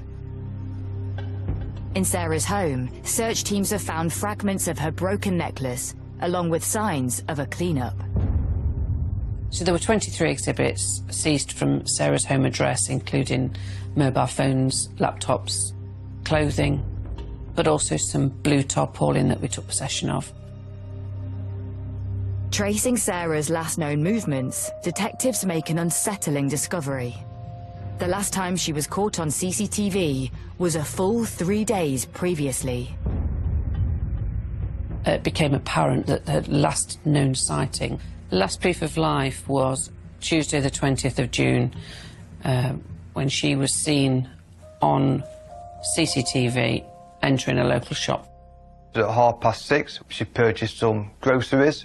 She was fit, she was well, she didn't present us with any concerns when she was in the store. Police released these images of Sarah on social media in an appeal to the public for information. Then it had gone on to like Derbyshire Live, and then obviously people sharing it was just going more and more everywhere, you know, around the community.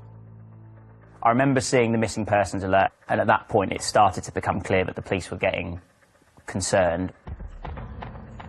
It became apparent during that investigation phase that there were witnesses. A neighbour heard a commotion coming from the property on the evening of the 20th of June. At around 10 p.m, an argument can be heard coming from Sarah's bedroom, followed by a banging noise and then silence. So my suspicions were raised, and I was really concerned about Sarah's safety. And this was not just a missing persons inquiry, this was a murder investigation, and that was a result of witnesses who had heard chilling screams coming from Sarah's bedroom on that evening. This then became a no-body murder investigation. When police speak to Sarah's neighbour Demi, she reveals she also heard noises from Sarah's house on the night of June 20th. Like a banging on a radiator. It was do do do, and it was like, it was a weird sound. So it was either coming from her bedroom or the stairs, the landing. I'd messaged her and put, "Is everything okay?"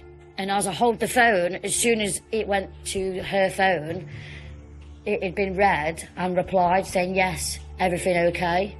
And I just texted back and put, "Okay, that's fine. I thought I could hear something."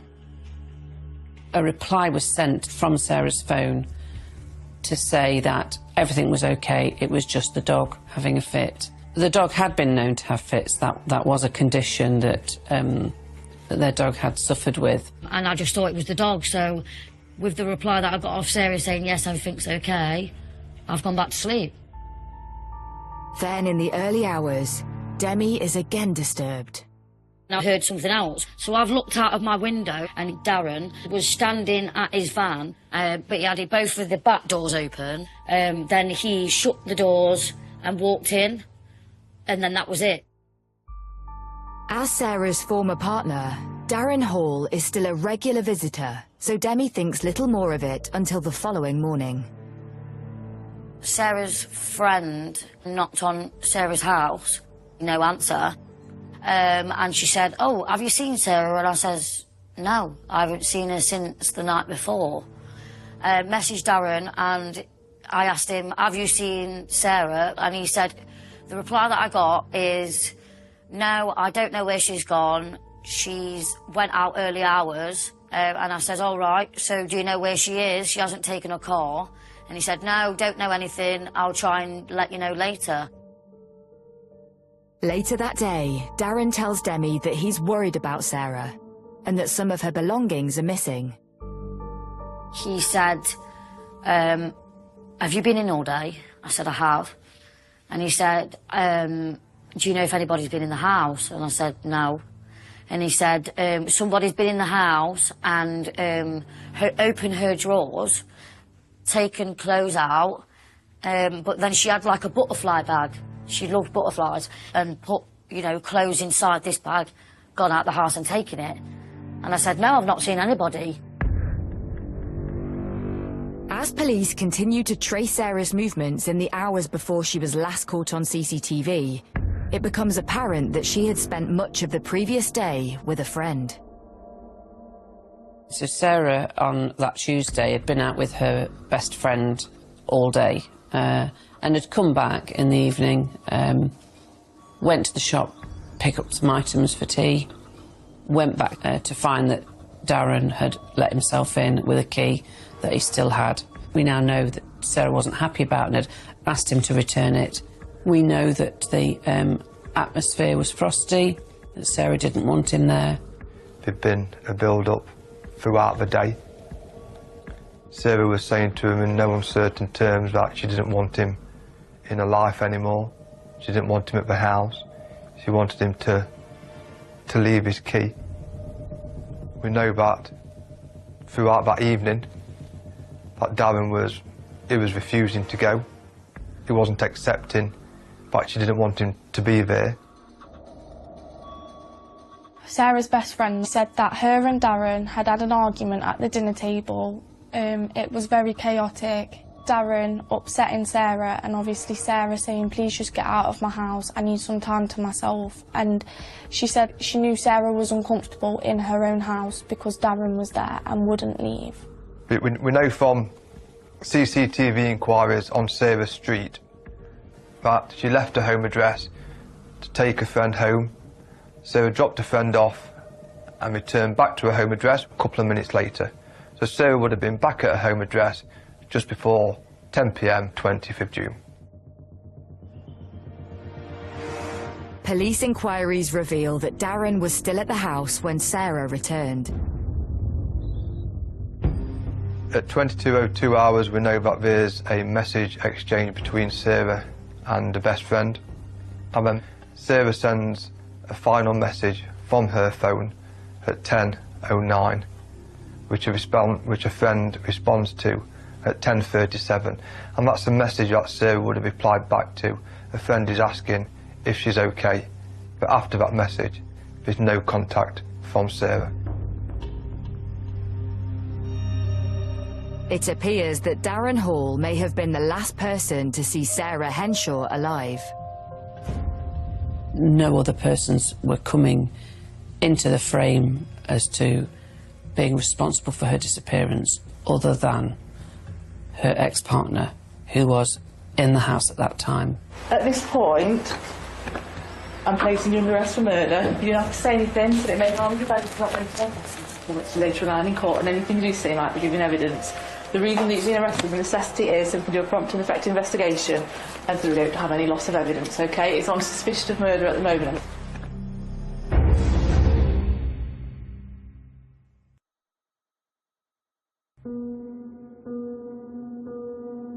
Mum of two, Sarah Henshaw, is missing, presumed dead. Her ex-partner, Darren Hall, is believed to be the last person to have seen her alive, and despite police finding no body, he has been arrested on suspicion of her murder. Sarah's always happy, no matter what, even if things were on her mind, she always stayed happy. She managed to make everybody laugh. Even on our bad days, we'd laugh. We could not stop laughing. Was he surprised? Go on, then.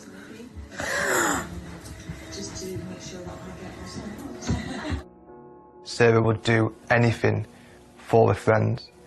A very genuine, kind, loving person, and that's not something what can be put on. That is who Sarah was. She never went out. She preferred staying in and having cuddles and playing pranks on each other. Her home was her safe space.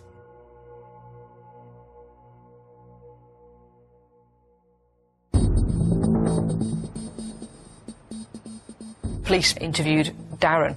They took his phone from him at that point. He maintained in his interview that they'd had an argument and that Sarah had left him. Darren maintained that he was not responsible for Sarah going missing, that he didn't know where she was, that she had done this before, that she had gone off and left the family home. Detectives questioned Darren as to why he was in the driveway of Sarah's house in the early hours of the morning on the night they believe she was killed. Darren was giving it a very convoluted story about the events of that night and the reasons why he left the home in the early hours, citing that the dog had had a fit and messed on a duvet, and he was having to leave the address in the early hours to dispose of this duvet.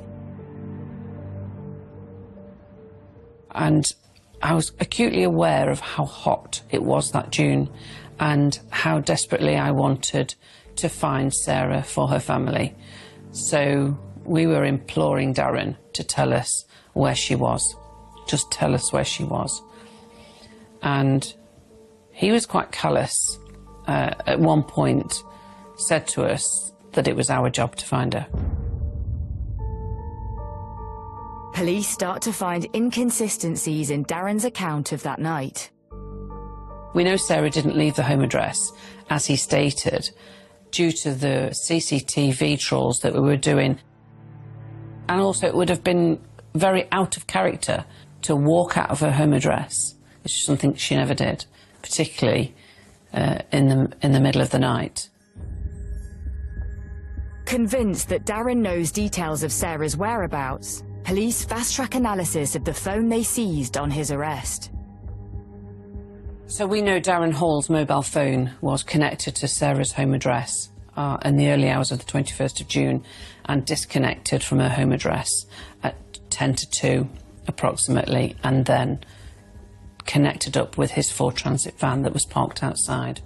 So following on from that, we then plotted his route using GPS data, ANPR, CCTV, where he had gone in the early hours. We know his route, leaving Ilkeston, joining the M1 at junction 29, and we know that his vehicle became stationary at a lay-by on the A617. And we know that it was in that lay-by for a total of 9 minutes. And we can say that because Darren Hall's phone was tracked on the same satellite which covered the lay-by for the 9 minutes he was there. We also know during that time that the torchlight on his phone was turned on and off at intervals.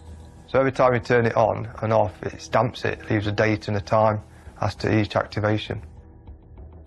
We was also able to look at the apps that he'd viewed, the downloads on his mobile phone. The health app was very important because it showed that he was taking hundreds of steps in the early hours of the 21st, which is out of character. The normal activity for Darren between midnight and 6 in the morning is that there's no activity at all. Yet on this particular morning, he's done 266 steps. We were confident that Darren was in the lay-by, so we sent a specialist uniformed task force, a search team down to that lay-by. And it was some 10 minutes later that I received a phone call from the officers on the ground to say that they had located a body some 10 metres from the lay-by. The lay-by was heavily overgrown, dense, wooded area. You wouldn't have been able to see the body unless you actually walked into the woods. We only found the body through the location data on Darren's mobile phone. Upon searching the deposition area, we found small snags of blue tarpaulin on the bramble bushes that were seized and found to match the blue tarpaulin within Sarah's home address. It was quite quickly became apparent that this was the body of Sarah Henshaw.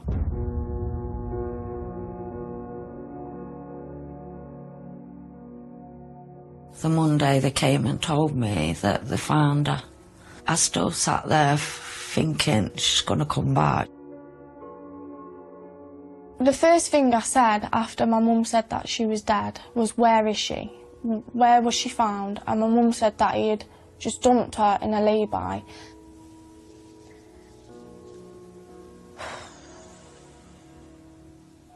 Sorry. Oh, damn. I'm gonna do it, I just gotta, hang on, sorry, it's because this is the first time I've ever spoken about it.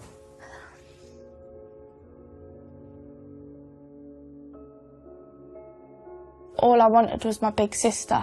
I just wanted my big sister to come back and say, I'm okay now, it's fine, stop stressing. And then to get told a week later of the news that I'm never going to get to see her again broke me.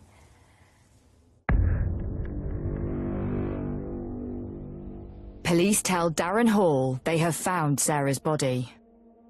We located Sarah's body just after midnight on Monday, the 26th of June, and the next interview we told him that we had found her body and where. From that point on, he remained silent. He completely changed. He closed down, wouldn't answer any further questions, wouldn't make eye contact, wouldn't engage with the officers at all, just sat there in silence. 8 days after Sarah Henshaw's death, Darren Hall is charged with her murder. He maintained that he had no idea where Sarah was or what had happened to her. And when he was confronted with the evidence after they'd found her body, that's when he had no answers. With so many questions left unanswered, Sarah's mum seeks guidance from a medium. And she was sending messages that she kept doing this, he said. Kept doing that round her neck. And that she was wrapped in something. She passed a message on to me saying, you deal with the court, get justice. Then as the court date approaches, Darren Hall breaks his silence. Darren Hall admitted that he had disposed of Sarah's body. Darren's defence was that Sarah had fallen down the stairs and he had panicked. What Darren didn't admit is that he was the one who'd killed Sarah.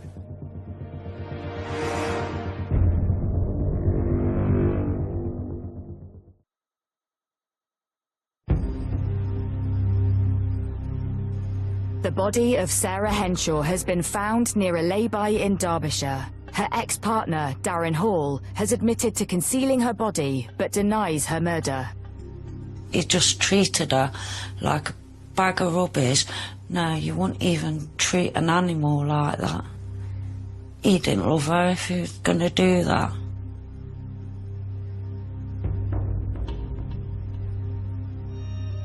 And there were probably around a dozen friends and family members in the court, and they were deeply distressed. I was nervy, but I sat there and I was so strong.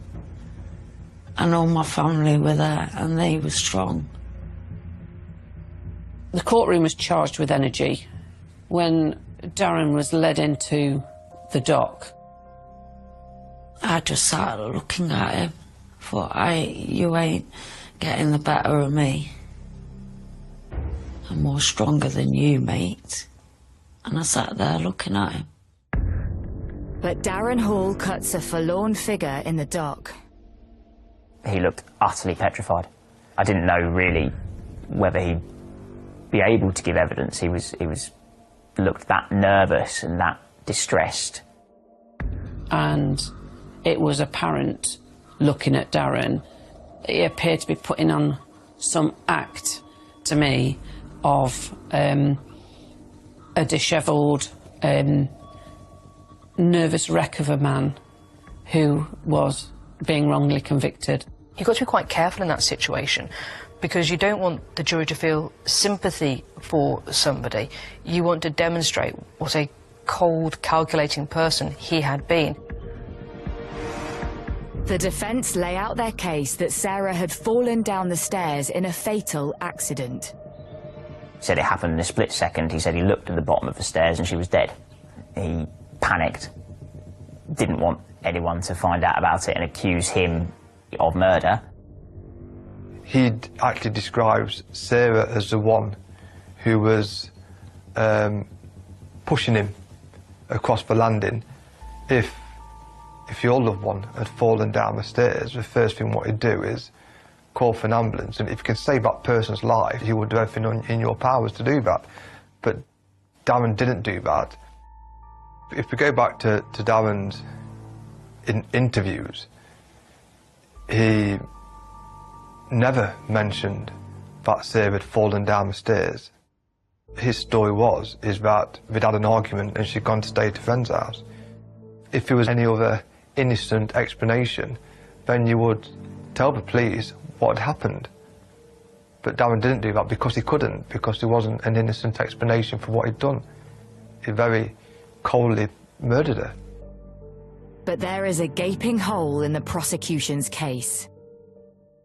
What we didn't have was an eyewitness as to what actually took place. We had people who heard things.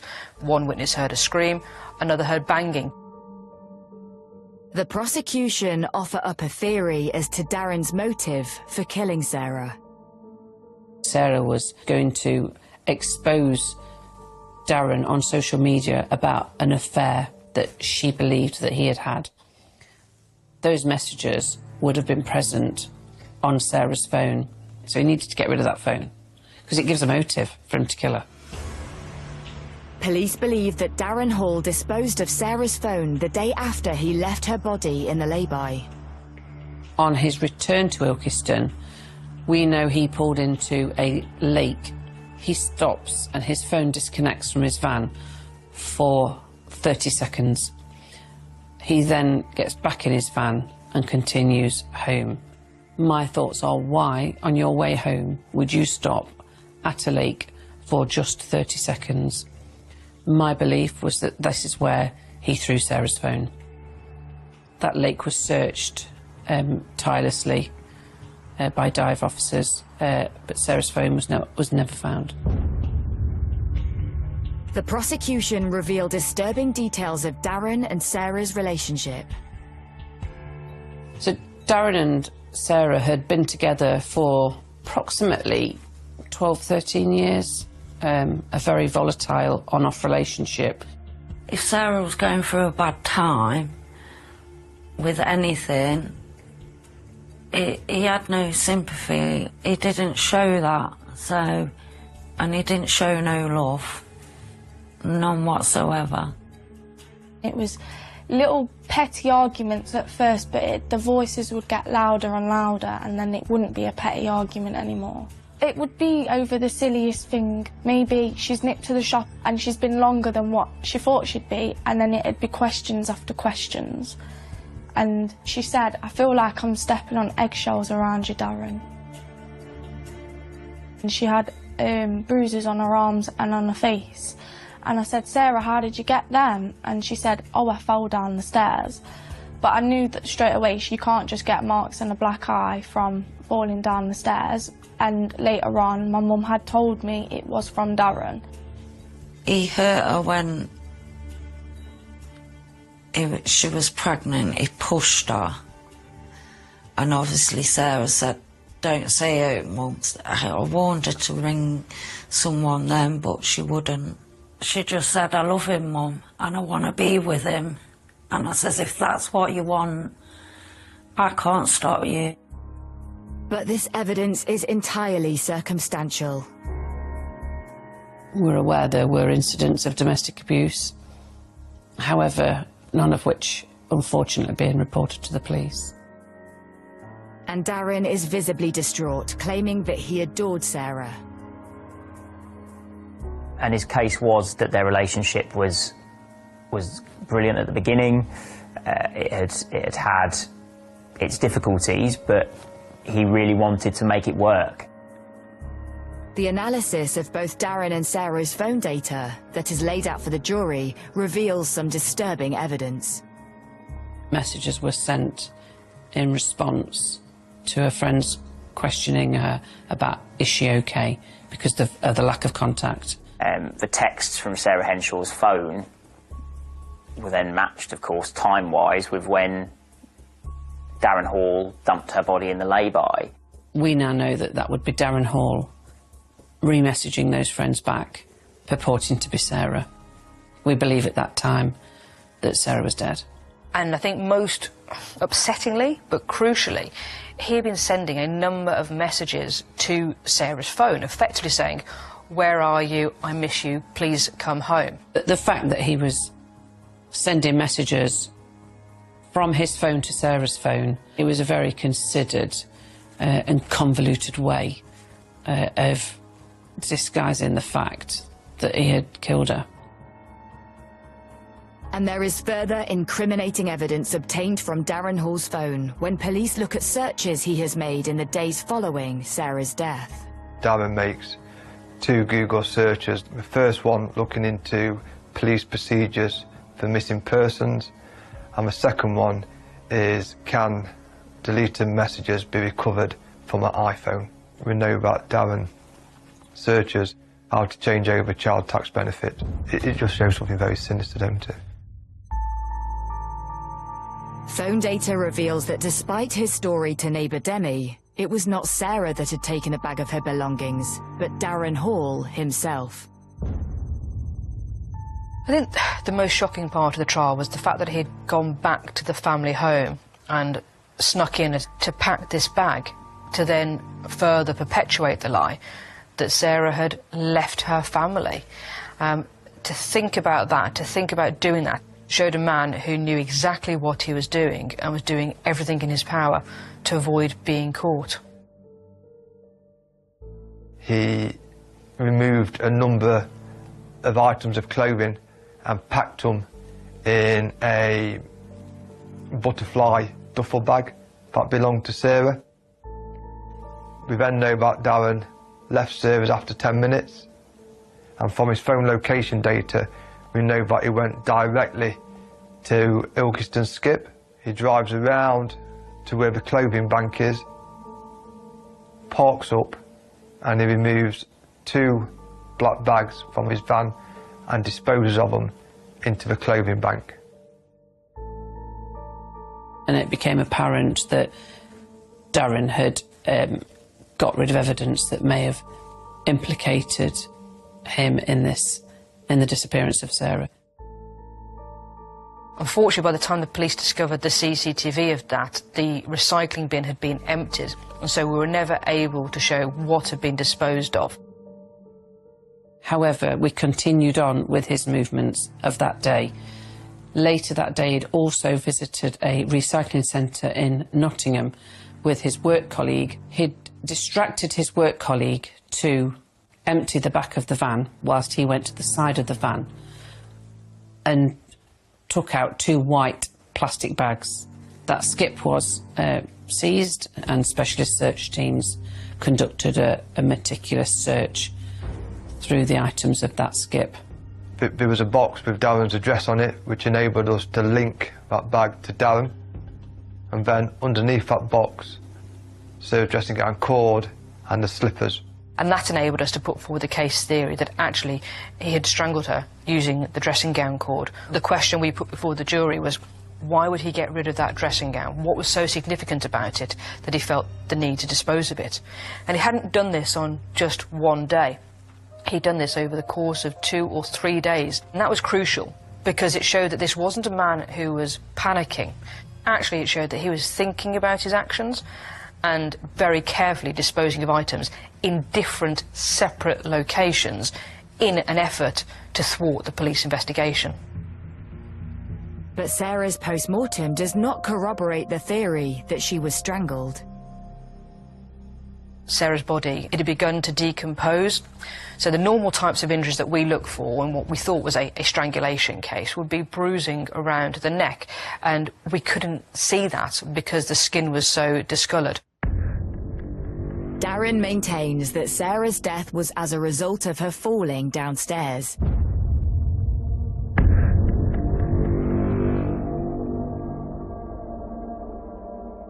There were no bony injuries, so no bruises or abrasions on parts of the body that, if you'd fallen down the stairs, that's where you would expect there to be injuries. We were able to show that, or the lack of injury showed that that was not consistent with his account.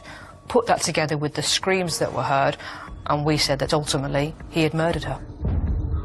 But the defence are quick to point out that Sarah's cause of death is unknown. 2 doctors that I saw give evidence both said we can't conclude definitively how this person died because of the state of decomposition. With all the evidence now presented, it is a nervous wait for the jury's decision. There was the concern that Darren Hall was going to wriggle out of this and the jury would accept his explanation. There's always an element of risk with any trial, particularly in this case when we couldn't definitively say how Sarah had died. Having deliberated for just 3 hours, the jury returns. There's a lot of trepidation in anticipation for what that verdict is going to be. The stress is palpable, and you could hear a pin drop when the verdict is heard. Guilty. The verdict was unanimous decision of guilty for murder.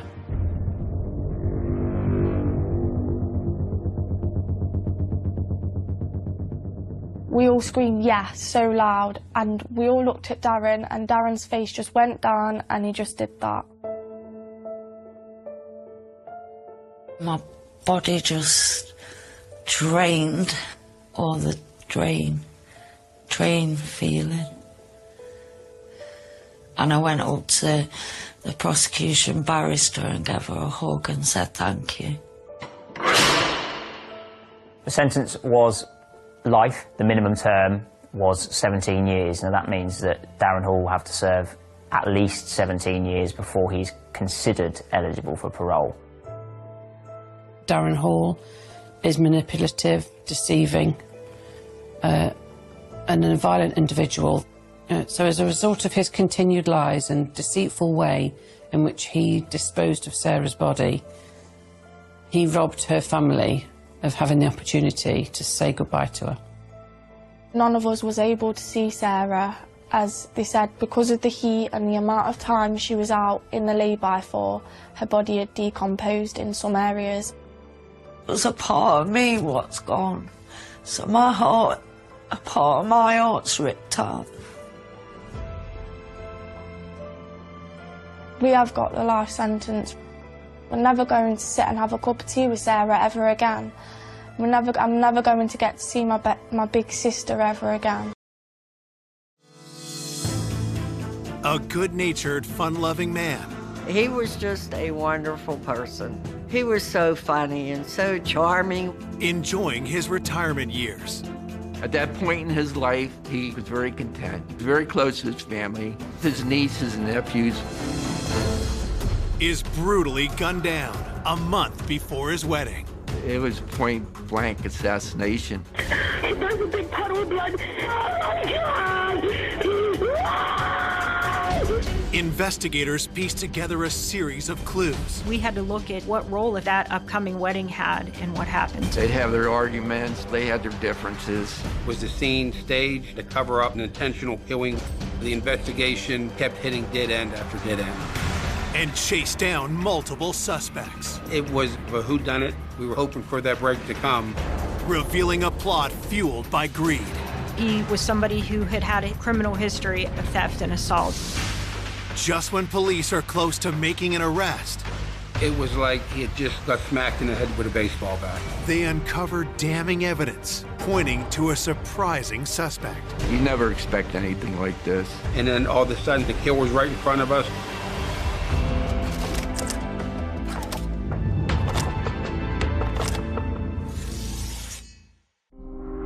On a warm July afternoon in 2014, the sleepy Pittsburgh suburb of Kennedy Township is rocked by a panicked call to 911.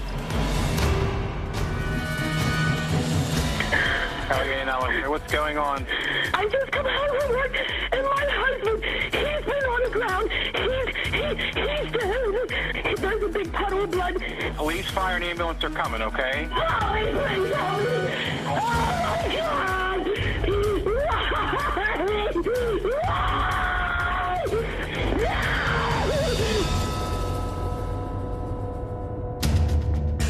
The woman who made the 911 call, Carol Apaya, says the victim is her soon-to-be husband, 59-year-old Jack Parks.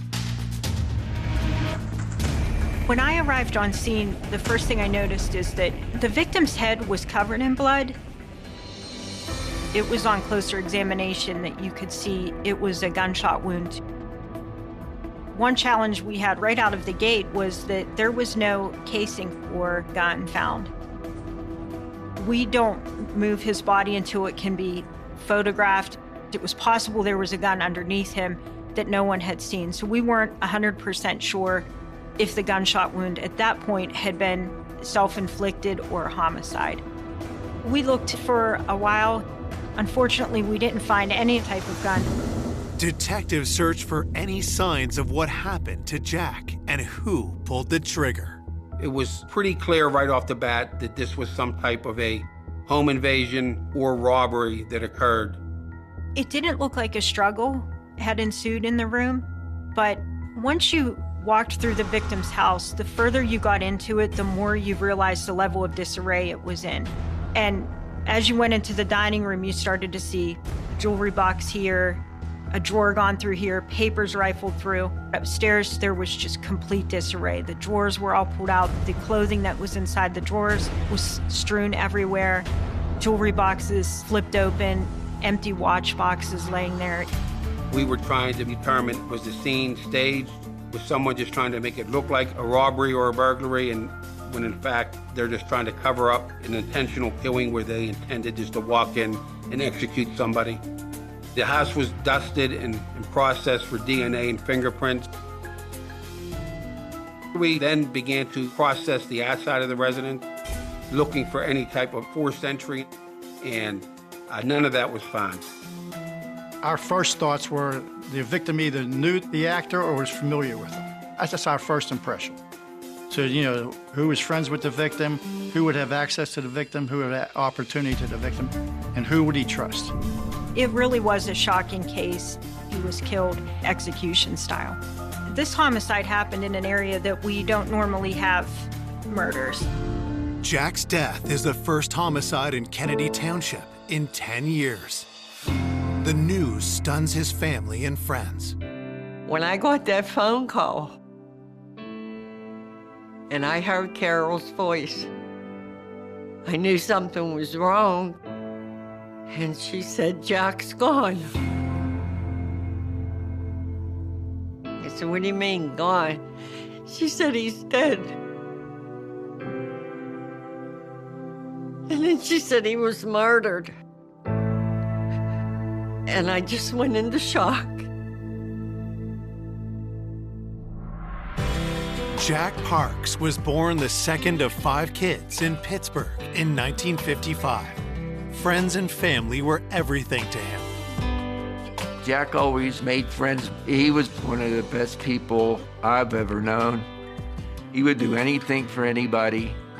We first met in 1st grade. We hit it off all through high school. And after that, it was a good ride. Jack was so well liked. He could be charming when he wanted to and funny. He was just a wonderful person. In 1989, a chance encounter changed Jack's life. Jack met Carol at the local bar, and I guess they hit it off. They were 2 peas in a pod. Since he brought Carol, we fell in love with Carol. Jack was very close to his family. He had about 9 nieces and nephews.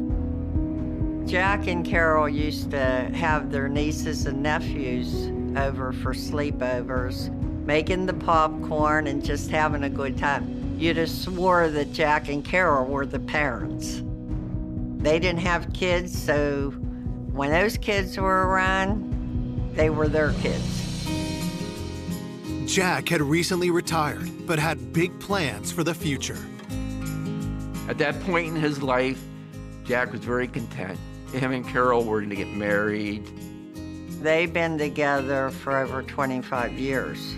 Carol in the beginning really wanted to get married, and Jack didn't. And then at one point, Jack wanted to get married, and Carol didn't. And I used to tell Jack, "You know what, I like to be living when you get married, when you say I do." And then when they set the date, I was so happy. It was gonna be an exciting, very exciting day. Tragically, Jack was murdered a month before the ceremony was to take place. Her and Jack were going to be married on August 31st of that year, and it was really sad. It was so close. At 5 p.m. on July 21st, 2 hours after Carol found Jack dead, police questioned her at the station. Talking to Carol was so important because, first of all, we had to determine whether she was or wasn't involved. And we wanted to just get the best timeline from her. During the interview with Carol, she explained that she had left for work as usual, her normal time, about 5:40. She starts work at 6. Everything was fine when she left for work. It wasn't until a realtor called her about a potential buyer for Jack's late mother's home. And when the realtor couldn't get a hold of Jack, Carol started to worry. She tried to call Jack and there was no answer.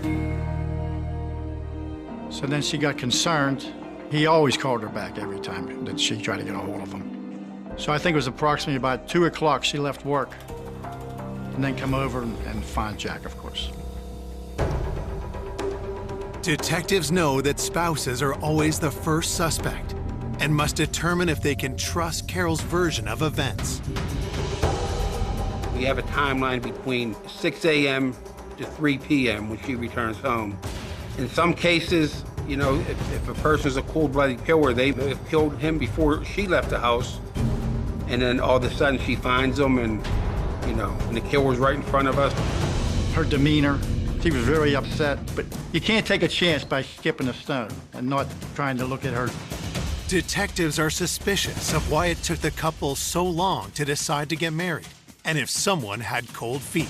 Something that we thought is, are either one of them having affairs with someone else? Could that be a possible motivation, and is this upcoming wedding triggering that?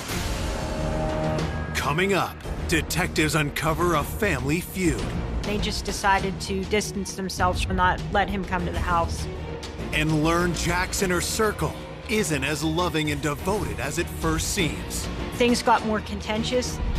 As police keep digging, more suspects surface. We learned of several burglaries. They had concerns about the employees.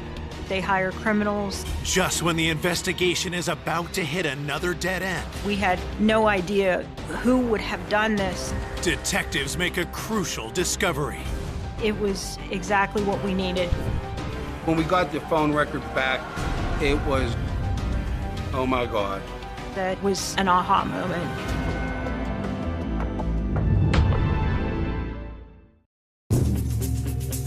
Kennedy Township Police are investigating the area's first homicide in a decade. 59-year-old Jack Parks was found dead in his home by his fiancée Carol in what appears to be a robbery. But since there was no forced entry, investigators try to determine if this was actually a staged attack and if the motive was something more personal. When we interviewed Carol, we had to look at what role, if any, that upcoming wedding had in what happened. We had to start looking at every aspect of their lifestyle. What were the family dynamics? We had to chip away at a number of things in their life, things that happened that day, but also things that might have happened in the past that could be a motivation for this murder. They had their differences.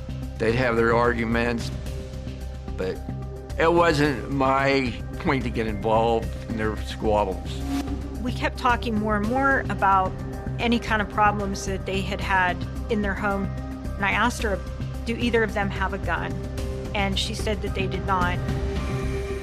Carol says she would never do anything to hurt the love of her life. She wanted to marry him. Jack was her soulmate. Jack and Carol, they loved each other. They felt they were already married. To everybody, they were husband and wife years before, the wedding was planned. Carol was very upset. It was very difficult to talk to her while she processed that emotion, but then to still get the information we needed to keep moving the investigation forward. To me, that was a sign that she wasn't involved. With suspicion shifting from Carol for now, investigators explore whether theft was the main motive. The bedroom was ransacked. The mattress was disturbed. Things were emptied out of drawers. Carol had indicated to me some items that should be there. Their wedding rings that they had bought. Jack collected some coins. He had some expensive watches. She indicated that the watches should be in the boxes. When we first processed the areas of disarray, none of those items were there. That was our first big clue to go off of. I knew that if we could find that jewelry, we could find who was involved. We didn't know if the person who took it might have given it to someone else, but we had to start with where is it, who has it, and how did they get it.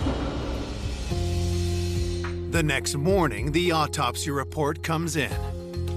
He was taken out with one shot and to the right side of his head. It took it to a level where you know that is someone who probably came there with the intent to either use that weapon to intimidate or control Jack. There was a projectile that was recovered from his skull, and we were able to determine that we were looking for this .380. So that was a good start for us. Now we knew what kind of gun we were looking for. During the victim's autopsy, you could see that there were no wounds on his hands at all. There were no scratches, there were no broken fingernails, nothing that seemed to indicate that he had had a chance to fight back. He had been caught completely off guard. During Carol's interview, she indicated to police that Jack's nephew, Bradley Johnson, is someone they should look into. Bradley was living across the street with his mother and father, across the street from Jack. And he was always over there. And from what I understand, he was one of the last ones to see Jack alive. We made contact with Bradley, and Bradley had told us that he had gone over to Jack's house on the 21st, and he said he got there around 10:30 in the morning. Detectives find that timing suspicious. They know Jack was killed sometime between 6 a.m. and 3 p.m. that day. I asked him, I said, Bradley, what did you go over there to talk to him about? And he said, well, Jack's mother had passed away, and he knew that Jack was looking to sell the home. But Bradley wanted to negotiate a deal with Jack, and he wanted to talk to Jack alone because he said, you know, I don't want Carol weighing in on this. I want this to be a Parks family matter, and I want to discuss it with him. In his words, I didn't want her putting her 2 cents in. And that was a phrase that seemed to hint at some kind of animosity. Bradley tells investigators that he finds Carol too controlling and that she shouldn't have a say in this family decision. Jack wanted to wait until he could talk with Carol about it, which sort of defeated the purpose of why Bradley had gone there when she wasn't home. So he said he ended up leaving and they were going to revisit the conversation later. As investigators press him further, Bradley reveals an alarming fact. We did ask him about any firearms that he owned, and when Bradley told us he owned a .380 caliber pistol, it kind of was like, okay, this may be something broke bad, because now we know Carol leaves for work at 6 a.m. and Jack's alive at 10:30 because Brad's telling us he's over there. He indicated he had left about 11:15. With Bradley's timeline, it definitely seemed that Bradley was very close in time to when Jack would have been killed. And he put himself there. He had the same type of gun. Had the discussion about Jack's mother's house turned fatal? With the timing of Bradley's conversation with Jack, it made me wonder whether things got more contentious than he was alluding to in my interview with him, or did he leave there upset, or did somebody else come back and do something to Jack? It had to be looked into.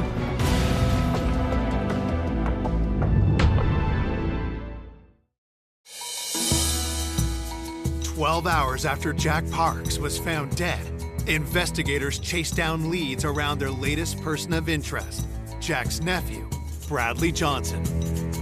When I found out that Bradley was a suspect, I was mad.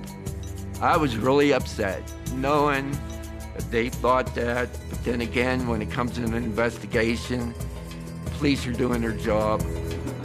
Bradley and Jack had a disagreement, and he admits to owning the same caliber gun. So that definitely stepped up our interest in Bradley. This is a gun that we needed to take a look at. Bradley's gun was collected, taken to the lab where it was test fired. The ballistics on the gun did not match the projectile that was recovered from Jack during the autopsy. With nothing concrete linking Bradley to the murder, he is dropped as a suspect. Detectives also corroborate Carol's alibi. On the day that this happened, we were able to verify that she was at work and she was accounted for at that time. We were able to eliminate Carol as a suspect. Looking for new leads, detectives speak to the other nieces and nephews who were close to Jack. During our interview of Carol, she had told us about her nephew, Michael LaPea, who was almost like a son to her, and he had been at the house a lot. They got along good. Michael joined the military. Jack was very proud of Michael.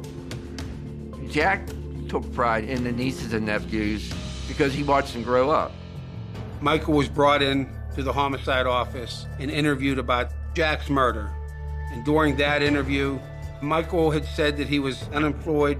He was trying to seek help through the VA hospital due to his PTSD from being in the Army.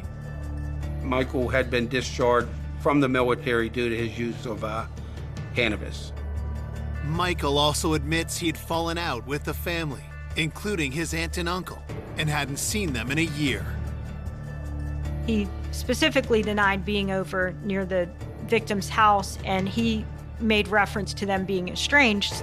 Michael had a bit of a drug problem, and Carol and Jack decided to distance themselves from Michael and not let him come to the house. Detectives still need to know where Michael was when Jack was killed.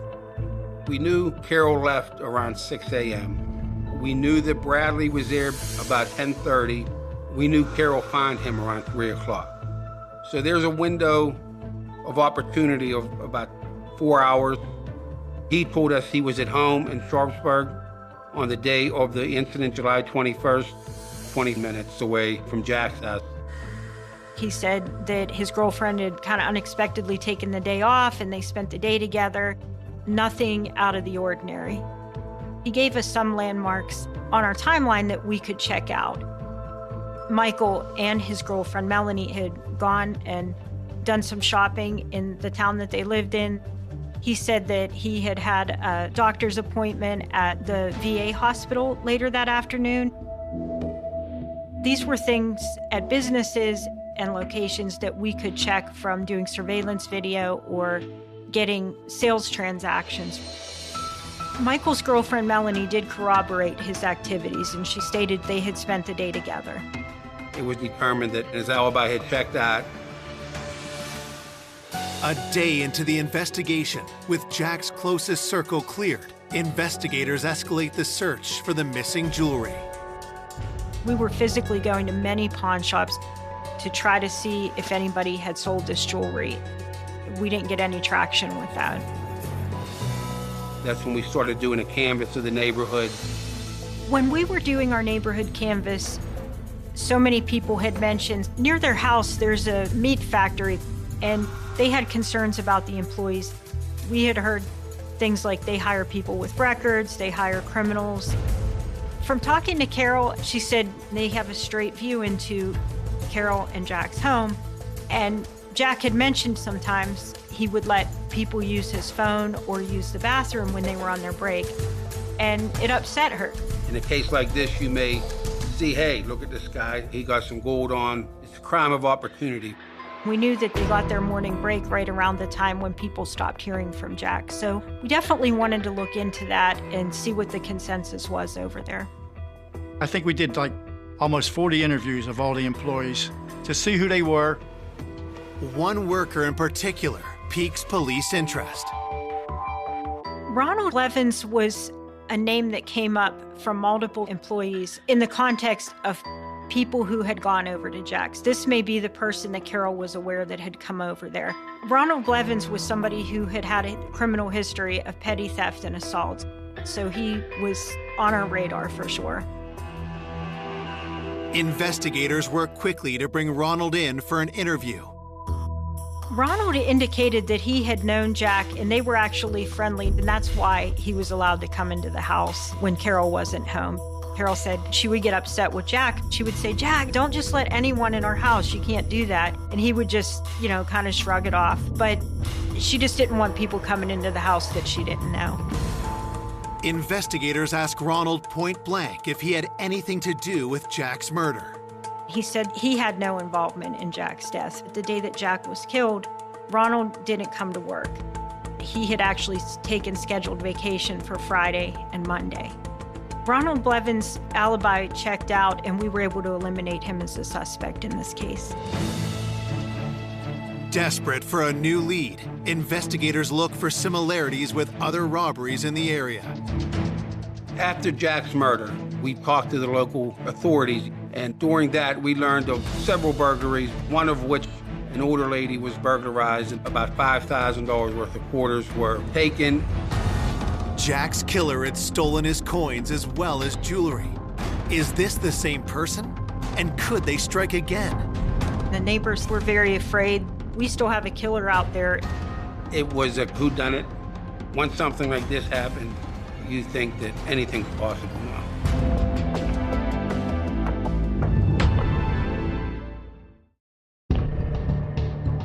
Police investigating the cold-blooded shooting of Jack Parks suspect his murder could be linked to another recent robbery in the neighborhood. We learned that during that burglary, there were some items similar to what Jack had that were taken, and it was a burglary that happened during the day, which is the timeline we were looking at in this particular incident. Oftentimes in our investigations, we see that residential burglaries are done during the day in bedroom communities where the chance of the people inside the home being at work are better, and that way they can go in and they can take what they need without fear of being caught. With Jack being retired and home all day, had he caught the burglar red-handed and paid the ultimate price? The neighboring police department already has a suspect in custody. Vernon Zielinski was identified as a possible suspect in this case. He had been recently arrested. The items that Vernon was accused of taking were coins. Well, Jack had coins that were missing. So Vernon Zielinski was tracked down and he was interviewed. We really just wanted to do an interview and determine what connection, if any, he had to Jack. During the interview, he said that he had been arrested for the burglary, but that burglary was at an old employer's house. He denied knowing Jack, and he said that the day that this happened, he was actually at work. We confirmed that through his new employer, that he was working that day, during the time frame that this would have occurred. Vernon was somebody we were absolutely able to rule out of being directly involved. At that stage in the investigation, we had no idea who might have done this and why. 48 hours after Jack's murder, with no arrests in the case, fear is growing in Kennedy Township. Everyone was concerned that how in broad daylight can someone walk into a house, kill somebody, and walk out without even being seen. The hardest thing to comprehend was the murder. It was point-blank assassination. Stone-cold killing. You never expect anything like this. I know I didn't. Waiting for an arrest, you're still in that daze of trying to process it all. He's not coming back. It's just too unbelievable. Is this going to be another murder unsolved? We had a lot of information to go on, and we were constantly moving the investigation forward. People were being eliminated, further suspects were being developed. 3 days after Jack was discovered dead, police get a major break. A local pawn shop in Sharpsburg, PA, which is another small little borough within Allegheny County, the owner had called the local police due to some suspicious activity. On the day of the incident, July 21st, he said a gentleman came in with a cachet of gold and was trying to sell it to him. What the employee found to be concerning was, first of all, the jewelry was manipulated. It was very distinguishable pieces, but they had been, it seemed to be hammered or just manipulated in a way that would make them hard for law enforcement to identify. It threw up a red flag to him, but also he seemed to think that this was a person who had sold him stolen jewelry in the past. So he didn't buy the jewelry, but he also had the foresight to know he wanted to see where this jewelry might have come from. He knew it was important to get a picture of it. So he took a photograph of the items that this person was trying to sell. He provided us with the photographs, and they were taken to Carol, who viewed them. She became very upset. She started crying, and she said, "That's our jewelry." It felt like we were closing in. Based upon the photograph of the jewelry, we were able to get that out to the local department. They could share it with the pawn shop owners in town if anyone comes in with this. Investigators hope they can identify the seller. The pawn shop owner was able to give a good description of the person who brought the jewelry in. A younger white male, black hair, and thin build. That description was provided to the local police chief in Sharpsburg, and he thought that fit the description of the white male from that area. It gave us a very good lead in this case. A photo array was put together to include 8 individual photographs, and they were shown to the shop owner. We have a set of instructions that we give them, and we say, the person that we're looking for may or may not be in here, but if you see the person, indicate it on the lineup. So once he reviewed the photo array, he did identify who that person was. It was a huge break. It was exactly what we needed. Coming up, police find stunning evidence pointing to Jack's killer. In the video, we knew exactly who it was. This was a shock to everyone. You never thought that would happen. It would be that person. But making an arrest wouldn't be easy. She provided alibis for him and just denials. until investigators find proof no one can deny. Those records don't lie.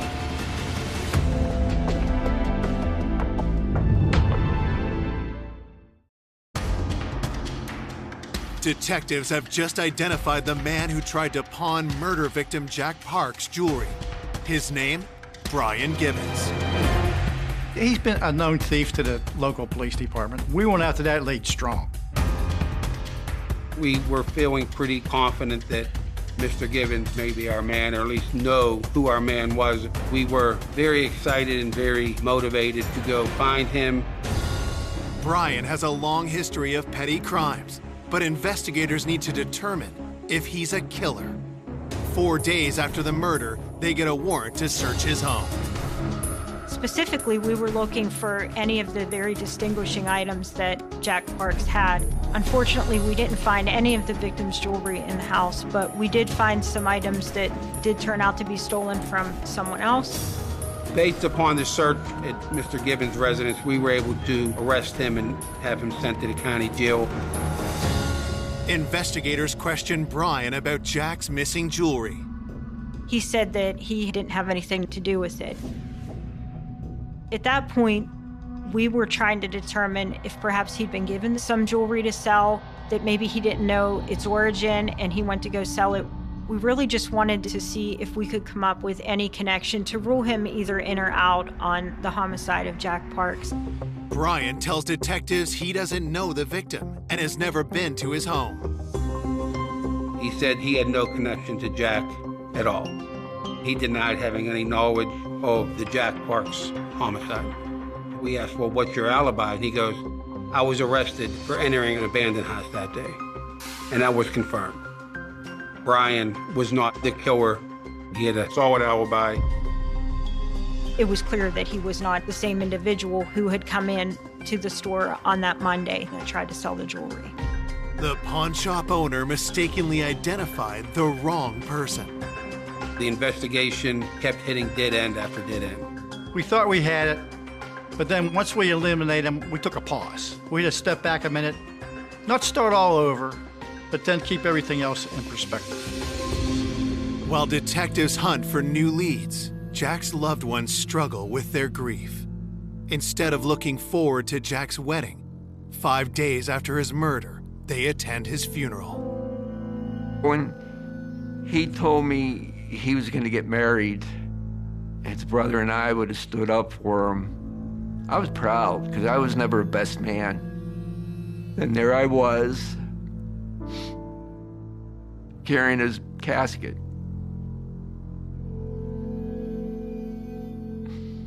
God, to have something like that happen in such a quick time, it's devastating to everybody.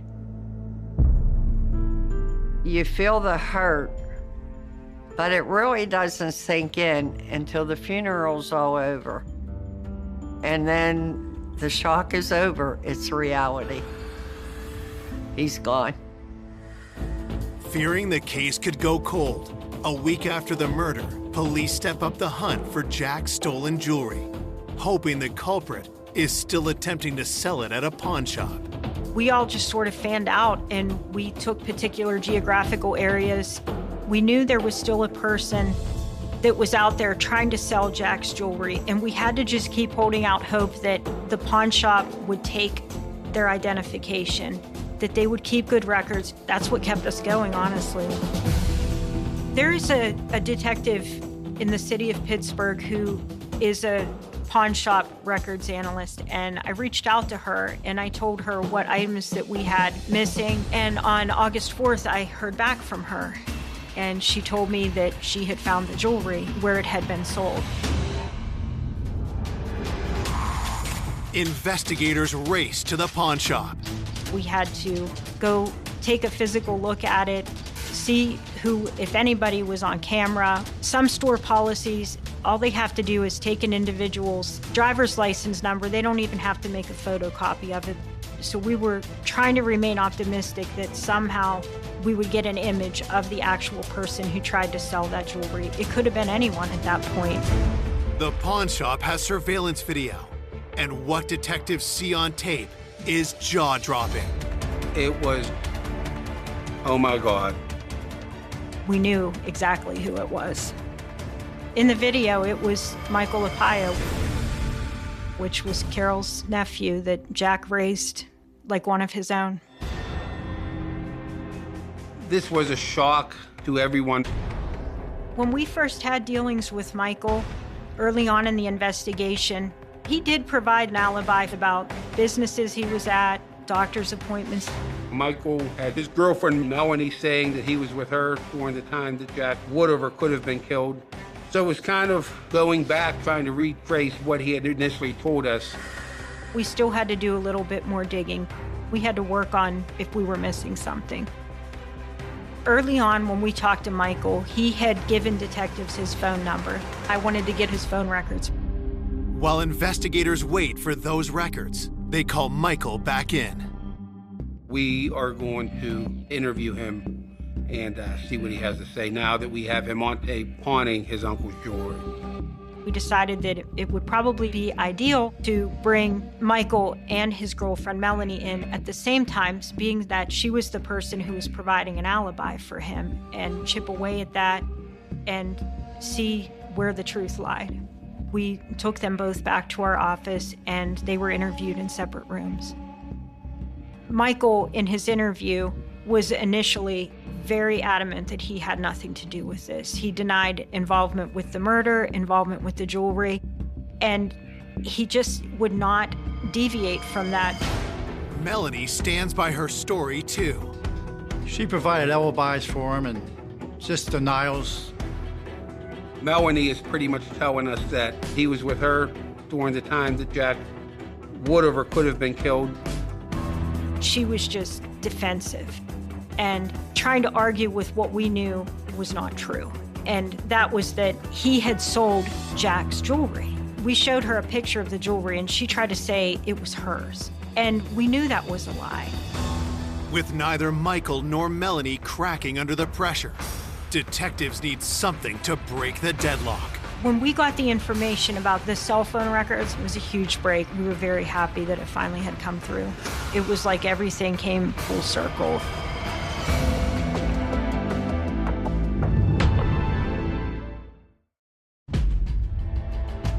Two weeks after Jack Parks was shot to death in his own home, investigators get the break in the case they needed: incriminating cell phone GPS data.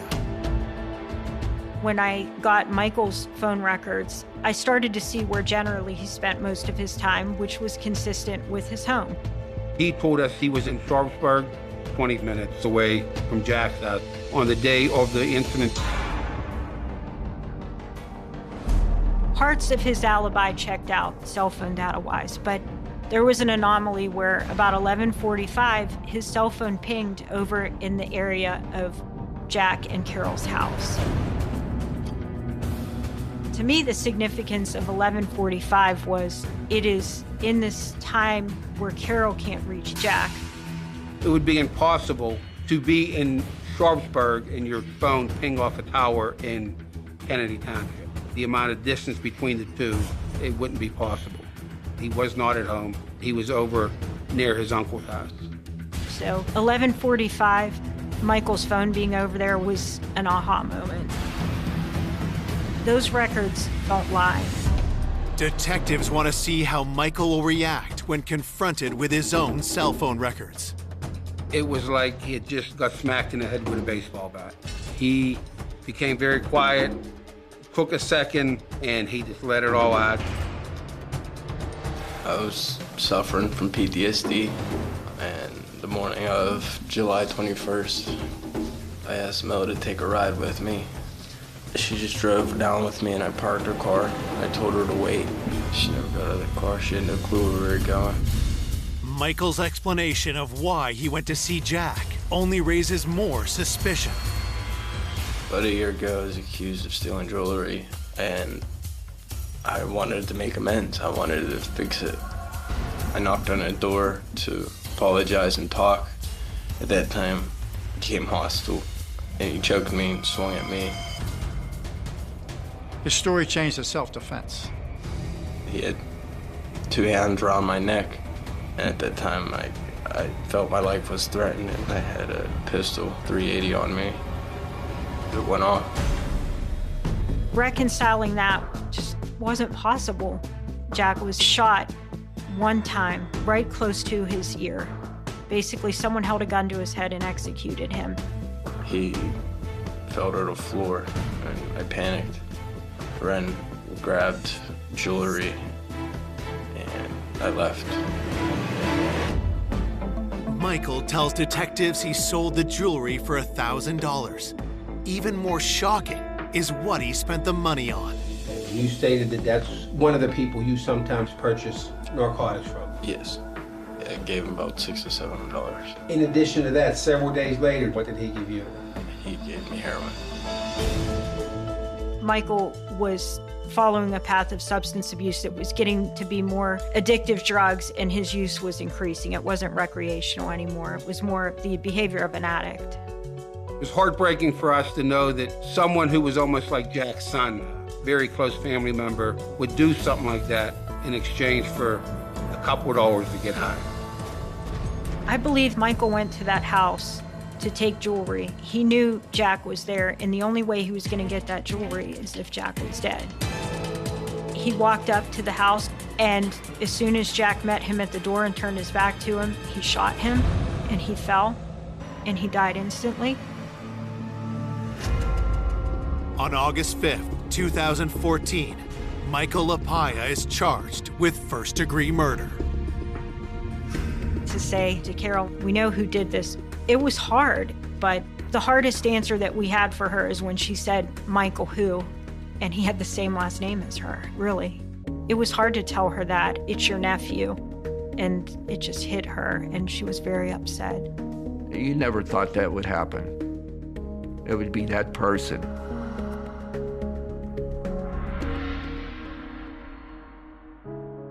It's still to this day so hard to believe that somebody that they loved, Michael, could have done something like this.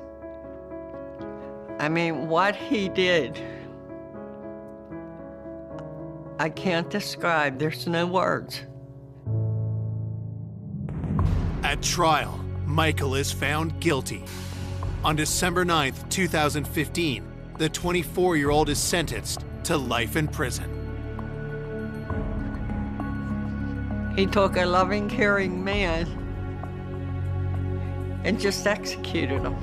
There was no winners. We lost Jack. Who won? Nobody. I would never forgive him. Michael took away my best friend, my brother.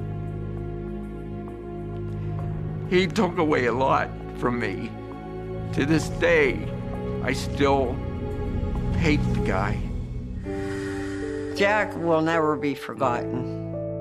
In the beginning, it's hard talking about a loved one without really breaking down crying. But you continue to talk about him. You keep their memory alive. And that's how he stays with us. Every day, he's here in my mind, my heart, and my dreams. I see his face. Always smiling. I know he's flying with the angels.